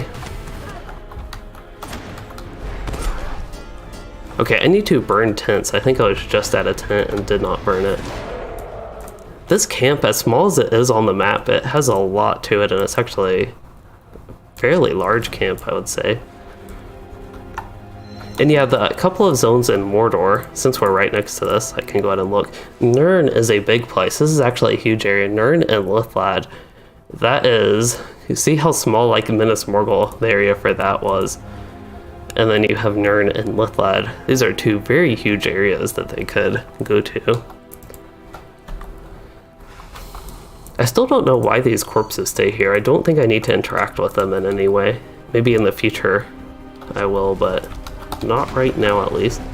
Okay, here are a bunch of tents. Actually, I only think these circular-ish shaped tents are the ones that I can burn. But there are a bunch of tents now. I still need a lot of Mumak feed sacks. So what I'm going to do actually is pull a lot of things. I know this can be a little bit dangerous, so I have to be a little bit careful how I go about it and make sure. I actually got a dangerous debuff there, so maybe I shouldn't pull more. This debuff, this is what was helping kill me the first time. That's just a lot of damage.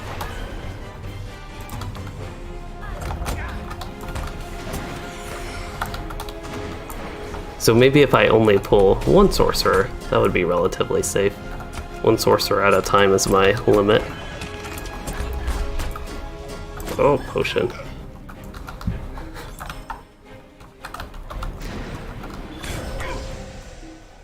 And then any other possible races, other races, I think could be river hobbits might be coming up. Otherwise, I'm not honestly too sure. They could do a sort of Corsair, friendly Corsair style race of man variation. So if they do an elf variation, then a dwarf variation, then a hobbit variation, I feel like that would be a good choice for a race of man variation. And they could actually line that race of man, that variation up for when you go to Harad and down to Horondor, that area. I feel like that is the type of thing that if they plan things out in a good way, they could actually line that up. And Kyle, I do not believe there would be a dragon race in this game. Dragons are pretty rare in LOTRO, full dragons. There are a lot of drakes. And of course a lot of whelplings, but full-blown dragons are quite rare.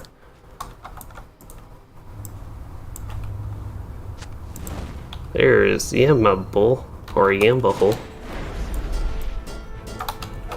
I have a bounty for him. So we will just hit him and totally ignore him, the Warden style.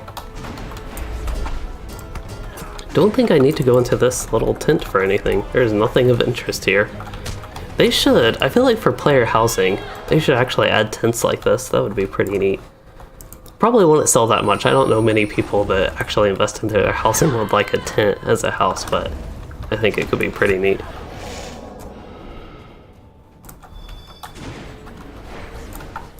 Okay, so adding more classes.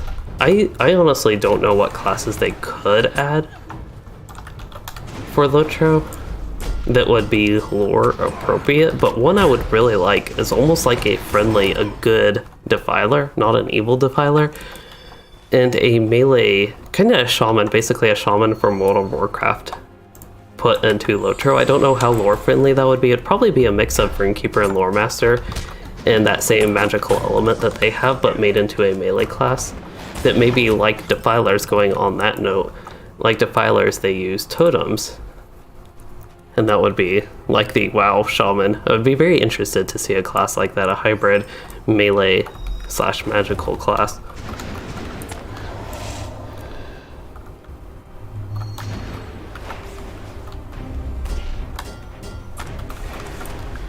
Okay, I think I left the area for most of the Mumek feed sacks, so I need to mostly burn tents, it looks like, in this location. If I actually can. There we go. Got the character working a little bit.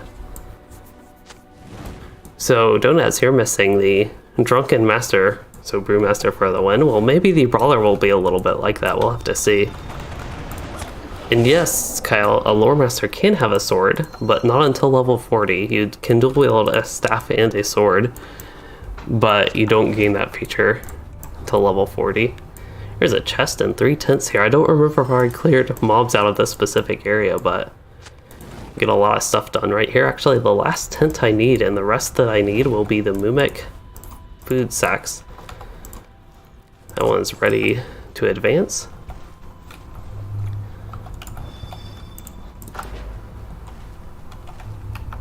Okay, so since this quest set is taking a little bit longer than I initially thought it would, I think I can get to the other one. Oh, let me get all that done. I know I have those 2 marksmans on me, but I think the best thing I can do... Oh no, I got disarmed before I actually cast that. That is not good. But I think the best thing I can do right now is, even if I run into new mobs, just go out this way. I do have a potion I can use if I really need to. I'd just rather not use a potion for something like this. I can go down here. I don't even think I've been down to this part of the camp yet, so this will take us to somewhere new and interesting as we pull even more enemies. Even with all that is going on, we need more. Okay, I should get a bunch of heals. If I ain't gonna get stunned like that, I should get a bunch of heals at least. And if I stop doing defensive strike there. There we go, that gimmick builder finally worked. This combat is not going all that well in my favor right now. It's a good thing I wasn't running into these issues in Tarling's Crown earlier. Might have ran into it every once in a while, but not as frequently with like skipping over gimmick builders as I unfortunately seem to be right now.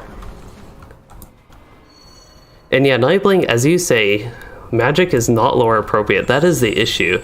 That is the exact type of class I feel like would be very fun in LOTRO, or it could be very fun, and the exact type of class I feel like is missing, but that's because it's not lore appropriate. They don't have a class like that already. And I, as well with the Runekeeper, that was controversial with the lore when it came out. That's why I don't feel like it would be too likely, and that's also why I feel like it's a missing thing that they have not done a class like that. Because it's probably kind of an obvious type class that is missing in LOTRO, a melee magic user. They decide to add a brawler, which is a melee class, but it's not really magic at the same time. And the classes you have to pay for is Runekeeper, Warden, and Beorning. Runekeeper and Warden come with the Mines of Moria expansion, but I'm not sure you can get them with the current expansion trove bundle. And then the Beorning you can get as like a combo with a character slot, but either way, you have to purchase those. And here is the gate to southern Gondor, and all we have guarding it is, wow, okay, here is the invisible wall. It's like, how did I get that far? Do that, I am on top of the barricades. Oh no, I am so close to southern Gondor. Look how pretty that area looks. Oh well, I don't think this is going to go anywhere. As much as I would love to glitch through the landscape somehow and actually get there, I don't feel like there's an area that would actually let me do that. Alright, let's go back to reality. But yeah, southern Gondor, just looking at it here, it's very interesting looking. At least I consider it interesting looking. Okay. We did not get to kill the Mumek earlier. The game ported me out of the instance when I was trying to kill it. So that is what we'll do now. We'll try to. It's only a giant elephant. I think it's kind of funny, something if you're maybe watching a video, watching the stream, and even looking at my character in the game, what I am doing, what it really looks like I'm doing is just fighting giant feet. Like, it's kind of hard. You have to zoom way out and zoom up so it looks really weird if you actually want to see what you're fighting, but that's just like a random note. Okay, let's slow this guy again. Don't want him catching up to me. Oh, that ground pound animation. That was scary. It did a lot of damage to me still, but the animation itself was almost scarier than the damage it dealt.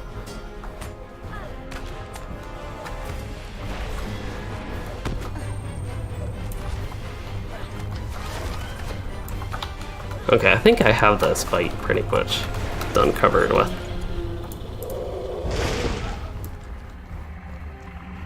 And Kyle, you can do, yeah, as Ivan said, good thing we have people in the chat covering these questions, but as Ivan said, you can do a lot. So the Mumek kill, I need them for a quest, and it's a repeatable quest, and they're just fun to kill. And unfortunately, as Finn says, that only counts as one.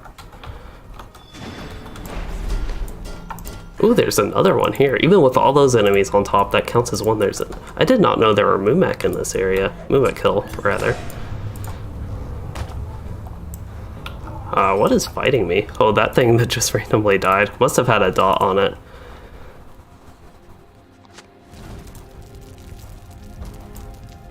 I know I need to focus on the quest and get 2 more feed sacks, but why not just deal with the problem, the things they're feeding? That is what I feel like I should be dealing with. Okay, so now ideally, I did get those. Ideally, I can get a bunch of bleeds and then even go into melee briefly. Oh no. I think that little bit of delay there totally messed up. I want to get 1 bleed. Hopefully this actually triggers. Yep, that did. That'll be a lot of damage over time on him. But what I triggered there was I finally built this character up, have the trait points to do the sweeping. And for anybody familiar with Warden numbers, and maybe the damage I do, this is very bad for my health. Hopefully this thing doesn't hit me, and I can actually heal up. But that is a lot of damage over time, basically, compared to all my other damage over time options. That is actually quite strong. Even if you compare it to something like Range Resounding Challenge, it does a lot more damage than that. So that is why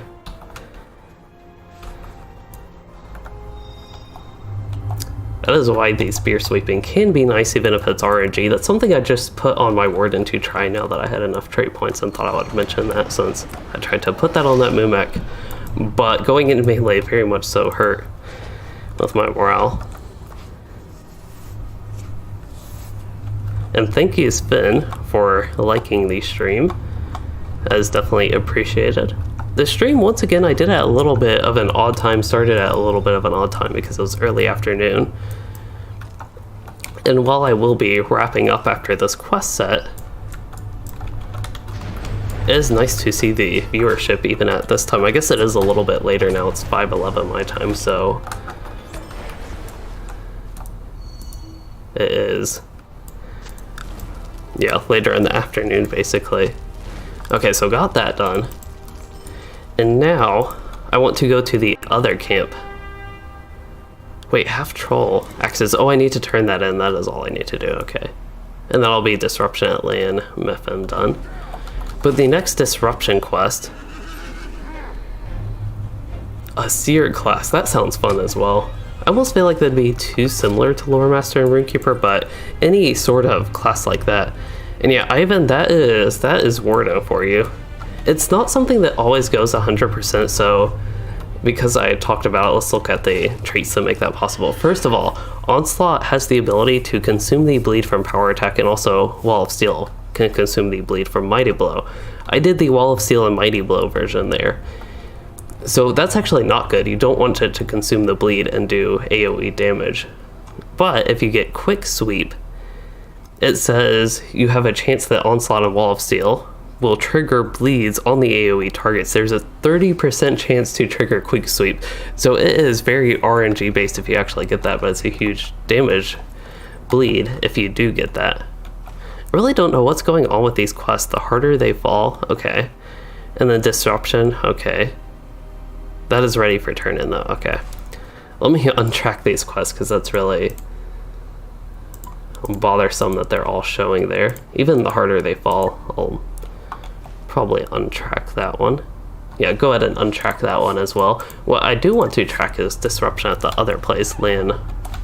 The other place at Harlank, which is, that is the place we were already there actually. So I might not have as much to do there. And then oh yeah, it now has a 50% chance to not consume the primary bleed. So on top of that, on top of only having a small chance to actually trigger the quick sweep, you have, with this, a little bit less of a chance, I guess, to consume the bleed, because consuming the Mighty Blow bleed, if I look at Mighty Blow real quick just to show that,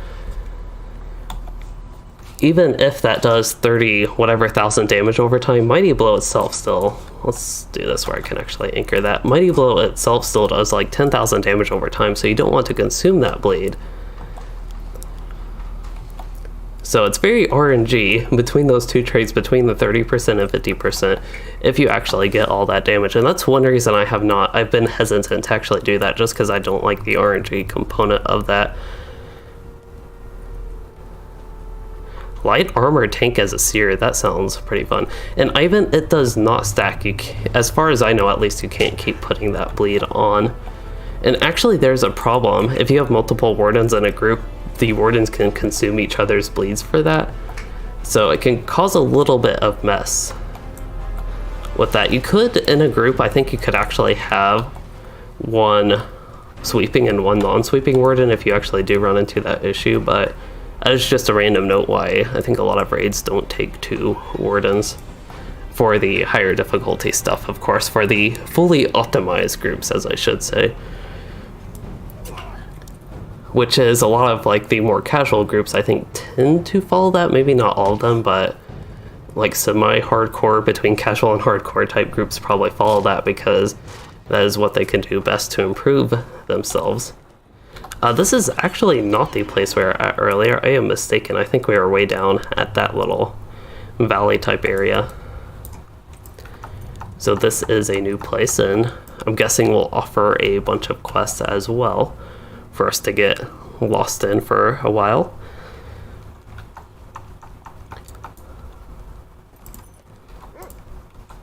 Yep, 4 quests here. So half trolls. They really like me killing half trolls, and that is good because I like killing half trolls.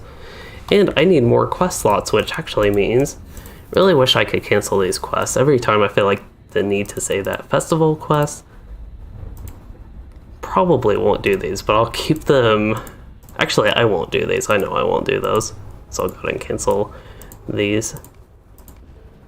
Actually, Tarling's Crown, I could also cancel Pure Blood. I'm not going to do that at the moment. So there we go. Got some quests canceled, and I can do that. I did not get all the quests, did I? I feel like I missed a quest. I like abandoned it. That's not good. I missed one of the quests here because I accidentally canceled that auto pop-up. Let's see if I get it when I run here again, or if there's a timer on that. Actually, I might need to log out and log back in. And Donuts, I do raids from time to time. Usually, I have been playing with my kin on Anor lately. So usually it is group content on Anor and not Arkenstone, like the level 130 stuff. But when new content comes out, like when Blood of Azog, that will have a new raid, I might try to join my kin on Arkenstone. I feel like I've neglected that kin. I kind of feel bad if I were just to like randomly jump in and hope to do raids with them. I don't know if they consistently get like full raids going on or if they have to pug anyway though. But like when that new raid with Blood of Azog, whenever update 30 comes out, which I don't know, I feel like that could be in June or even a little bit later. Unfortunately, this takes a while. Usually, LOTRO client does not respond. I think it's actually quicker if I restart the game to get back in. So hopefully I can get the quest after taking all this time. I will switch so y'all don't have black screen so you can see me. My hair is a mess today, but that is what it be. And we are back to the game, I believe. Hopefully it is all showing properly because again, OBS has everything messed up with my view window right now, but it does look okay.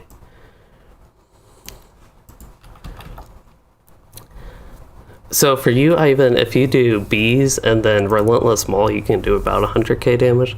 That's not too bad for a burst. I will say one tip for you on the red line, you might already be doing it, but if you use Ferocious Roar right before Relentless Maul, that will make all the Relentless Maul hits crit to actually. It'll set all those parts of the channel skill, Relentless Maul for critting. And Kyle, that is great that you will join the Discord. That's something that's, I don't know, been a little bit iffy getting it started way back in the day, but now it's a little bit more popular and people are having some conversations, questions, and helping people with LOTRO and the such there. So I hope you enjoy the Discord server, I suppose. Oh, that wind is really whistling right now. And I need to do something about my inventory because I really don't want that stuff getting destroyed, because I would rather sell it and get some precious silver, since I do not have enough silver. Never have enough gold in game. I guess unless you're at the gold cap and can't store it anywhere, then maybe you could consider that enough gold in the game, but even then, it'd be tough to really do that. Let's sell those 2 potion stacks. Save that, and that should free up a few inventory slots there. And Ivan, I honestly should get going anytime now, but I'm going to finish this quest set and then wrap up with the stream. I think that'll be a good end point anyway. I've been going 3 hours.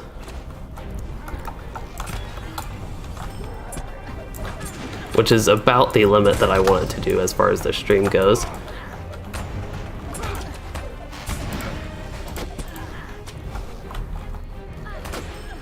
So I'll get this quest set done and then wrap up with things. I know I was talking very slowly, but that's because of the combat. This one I need to collect stuff from the enemies. Okay, so the last quest set I did at the other camp, the enemies were targetable after they were dead, which is unusual in LOTRO, and this one is because I need to collect their sashes, and there is an actual mechanic behind it this time. I really like these South Athelian quests so far though, besides the stuff in the actual town, the ones where we actually go out and do stuff that we're good at. These are significantly better quests, and it's more like what I thought the zone could be like based on my initial impressions before we got to the harbor and Bar Heron.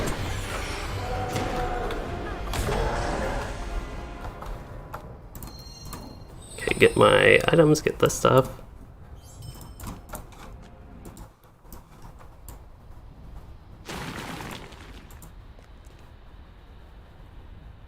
Hello, Tio Nan Cattle. Tio Nana Cattle? Sorry, those long names are sometimes very, well, long for me to actually read. I'm not good about pronouncing names anyway, but you are wondering why I am only level 100 and don't progress higher. That is because on the specific server that I am on, the level cap is 100. This is on the Anora Legendary server. So the server will take the level cap, it's like every few months, the level cap raises from previous level caps of LOTRO, and I play here mainly because my kin is here. And that does mean the level cap is 100, and that's why I'm only level 100 here. It looks like there's a door here. Enter the center structure. That sounds fun. Ranger caches. We have a request for Ranger caches here. I was just finding all their caches in the rubble. Now they'll probably want more here. Make sure I get the sashes. Zerodois Gamer. You said you have to go. Well, thank you for joining the stream all the way from Brazil, and as well for you, Donuts. You said you have to go to bed now. And thank you for joining the stream, and no problem with the questions. Actually, I appreciate the questions. Helps keep things going with the stream, definitely. So it looks like all the quest items and that sort of stuff are in here, or these, yeah, these are ranger supplies. I need, as far as ranger supplies, I actually need 10 of these. I guess it's technically that it's supplies and not caches like they were called earlier, so there is some minor difference there at least.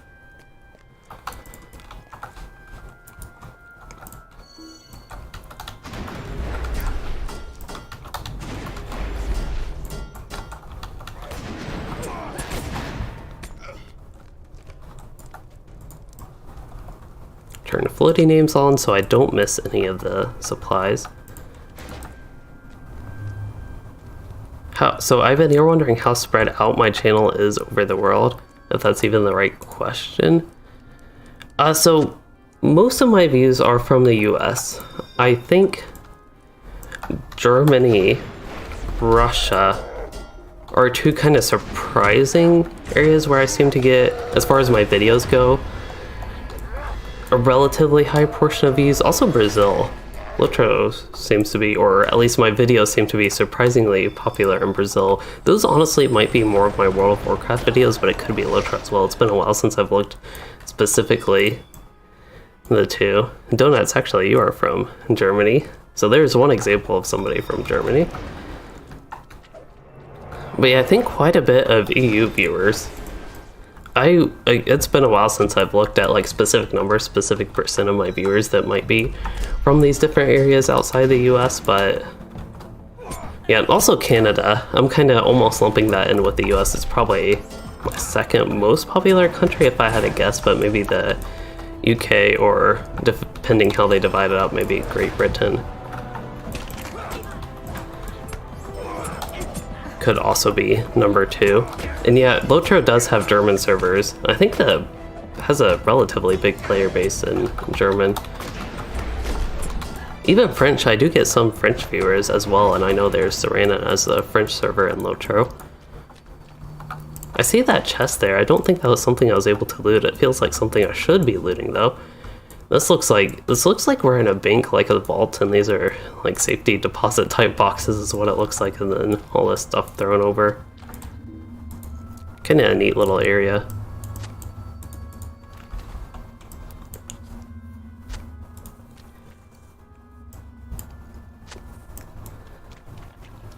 So Kyle, you are from Barbados? I honestly do not know where that is, unfortunately.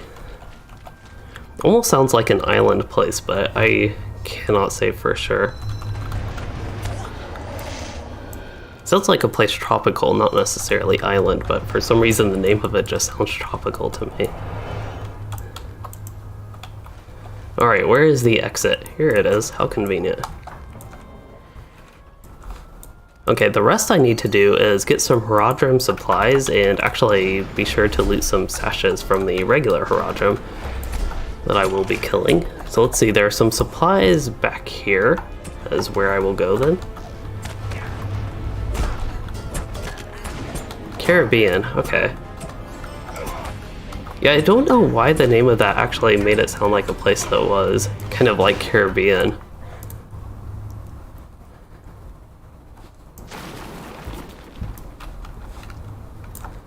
Kyle, I am familiar with Rihanna the singer, but I don't really know her.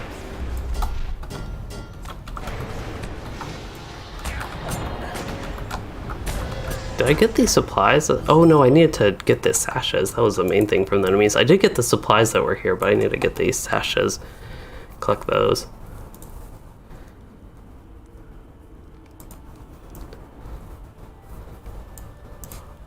Oh, that half-troll warrior, I feel like he is blind or something, or just didn't want to deal with me. He was just going to casually walk by and pretend he never noticed me.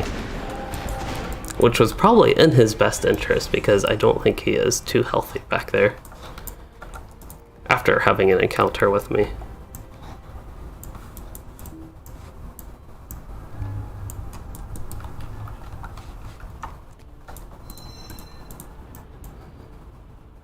I don't know why this barrel looks like it's glowing.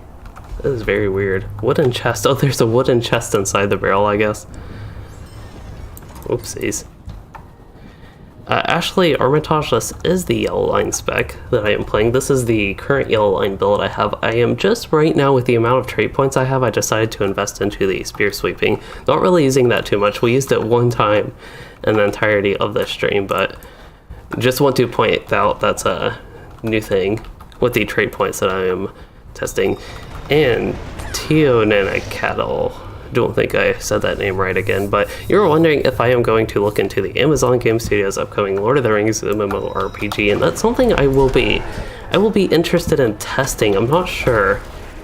Based on it being a newer MMORPG, I really like the older gameplay style of something like LOTRO, so I'm not sure if it's something I will actually get into testing, or I will get into testing it out for myself. At least that's the plan right now. I have enough interest for that, basically.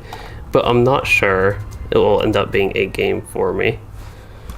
And yes, Amazon is also making a Lord of the Rings show. If I remember correctly, the show is going to be set for the Second Age, and the game is also going to be set in the Second Age, so a little bit of overlap there. As far as I know, at least, I haven't looked into that recently enough to know if my memory serves me correct there or not. Alright, let's get the last sash that I need, and then we can turn in and get ready actually to wrap the stream up. So I completed the 2 quest sets, and we can go turn everything in, and that should actually be completed when I do that. So as far as this stream in review, we started with Tarling's Crown, and I got revenge there, and I did the Fellowship quest solo. The Fellowship instance, which I heard was very hard and something I should not be able to do from a kinmate, so I mainly need to tell them about that. And that's why one reason I'm just excited to have gotten that done. But that aside, that was fun and a big accomplishment for this character. And then we did some missions, and then I started doing Volume 3, Book 4, Volume 4, Book 3, the other way around. And that was actually kind of fun, surprisingly fun. But then we got to South Athelion in that, and I just decided to do the regular zone quests here, and I'm happy I did, because these are fun so far. And I'm getting tons of quests done right here. I just completed a whole bunch of quests total on this character. Heavy armor, but these are medium armor with might. That is so weird. This is probably leftover stuff. I don't know. Probably some weird issue happened when they were doing the Beorning. They might have, these have tactical mastery as well. I actually remember these being in the instance. The itemization on these are all messed up. Yeah, unfortunately, none of the armor, it probably wouldn't be useful for me anyway, but it's extra not useful. Ooh, a couple more quests that look fun. The Ruins of Brangobel. That sounds like it'll be fun. So yeah, Tio, I don't know, I'll probably be interested in the Lord of the Rings show as well, but there's a potential that it's something I won't enjoy, because I admit I have not watched like Game of Thrones and The Witcher. I know those are 2 big like fantasy shows. They seem like they're things I should like, because I like high fantasy stuff like that, but from the little bits I've seen of them and heard of them, they're unfortunately for me personally not of much interest, where I've actually gone out of my way to set up something so I can watch those. I do want to, before we actually finish the stream, and while I'm doing the outro stuff, I'm going to go back in here and check out the reputation people.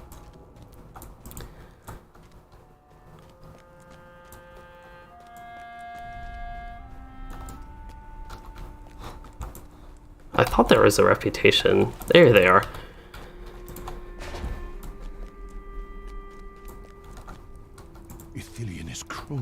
Okay, so Donuts, you actually had, who's the voiceover in English? I honestly have no idea who does the English voiceover. And you say the German one. That's unfortunate. Whoever does the German voiceover, I guess for the LOTRO content, it gets worse and worse with each update. So that's unfortunate. I honestly do not know, though, to help you. And I think I can get the travel skill. I can get Muster and Arnak now, which is exciting. So now I have a new Muster, and what I'm actually going to do is, in case y'all don't know, you can actually use these arrows to get new skill sets, at least for your main bar. And what I'm going to do is put all my muster skills on that. So if I want to muster, I will have this available. So I'll go to the earliest areas to start. So like there's Oscaruth, Estelden, and then Evandem would be next, Rivendell would be next. They're actually all basically in order here. We have Suri Kyla, 21st Hall. This is a little bit slow, but that is what I'm doing right now. Galtrav after Murkeeves, and then Forlaw.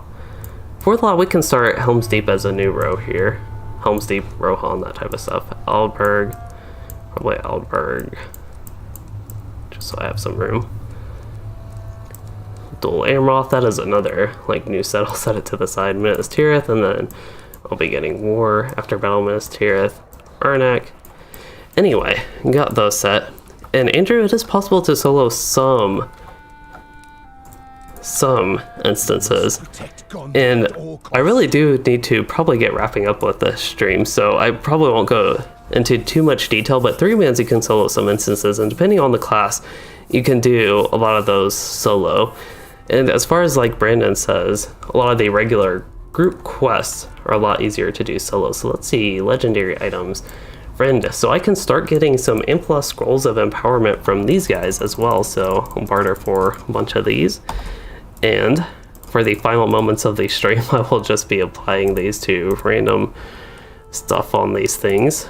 Actually, we'll get shield, gamut line, healing, I guess.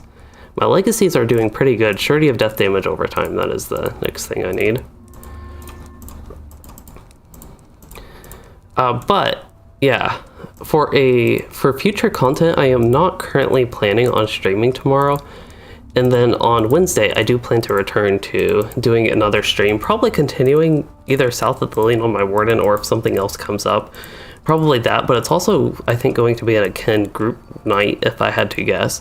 So we will see what is going on then. We'll get mark target, double cast chance, and all that. But as far as this stream goes, I hope you all did enjoy it. And all the content that I did in Western Gondor, and yeah, Tarling's Crown and South Athelion, have a new adventure in South Athelion. I'm very excited to get to the rest of the quests, because so far, besides like 2 quests basically, it has been pretty fun. And TO, it's probably actually harder to attend raiding and that type of stuff on legendary servers because the population is lower, so you'd have to find a kinship specifically for the content on the legendary servers. Compared to the regular servers, because of the population, probably more difficult to find groups and more difficult to find pugs, or at least take longer to find pugs. Unfortunately, that's not what it was like back in the day, but that is what it is like nowadays. But anyway, as far as this stream goes, again, I hope you all did enjoy it, but I do have to be running. And if you did enjoy, please consider liking and subscribing for more, or becoming a channel member to support the content. And thanks for joining and chatting and watching, everyone.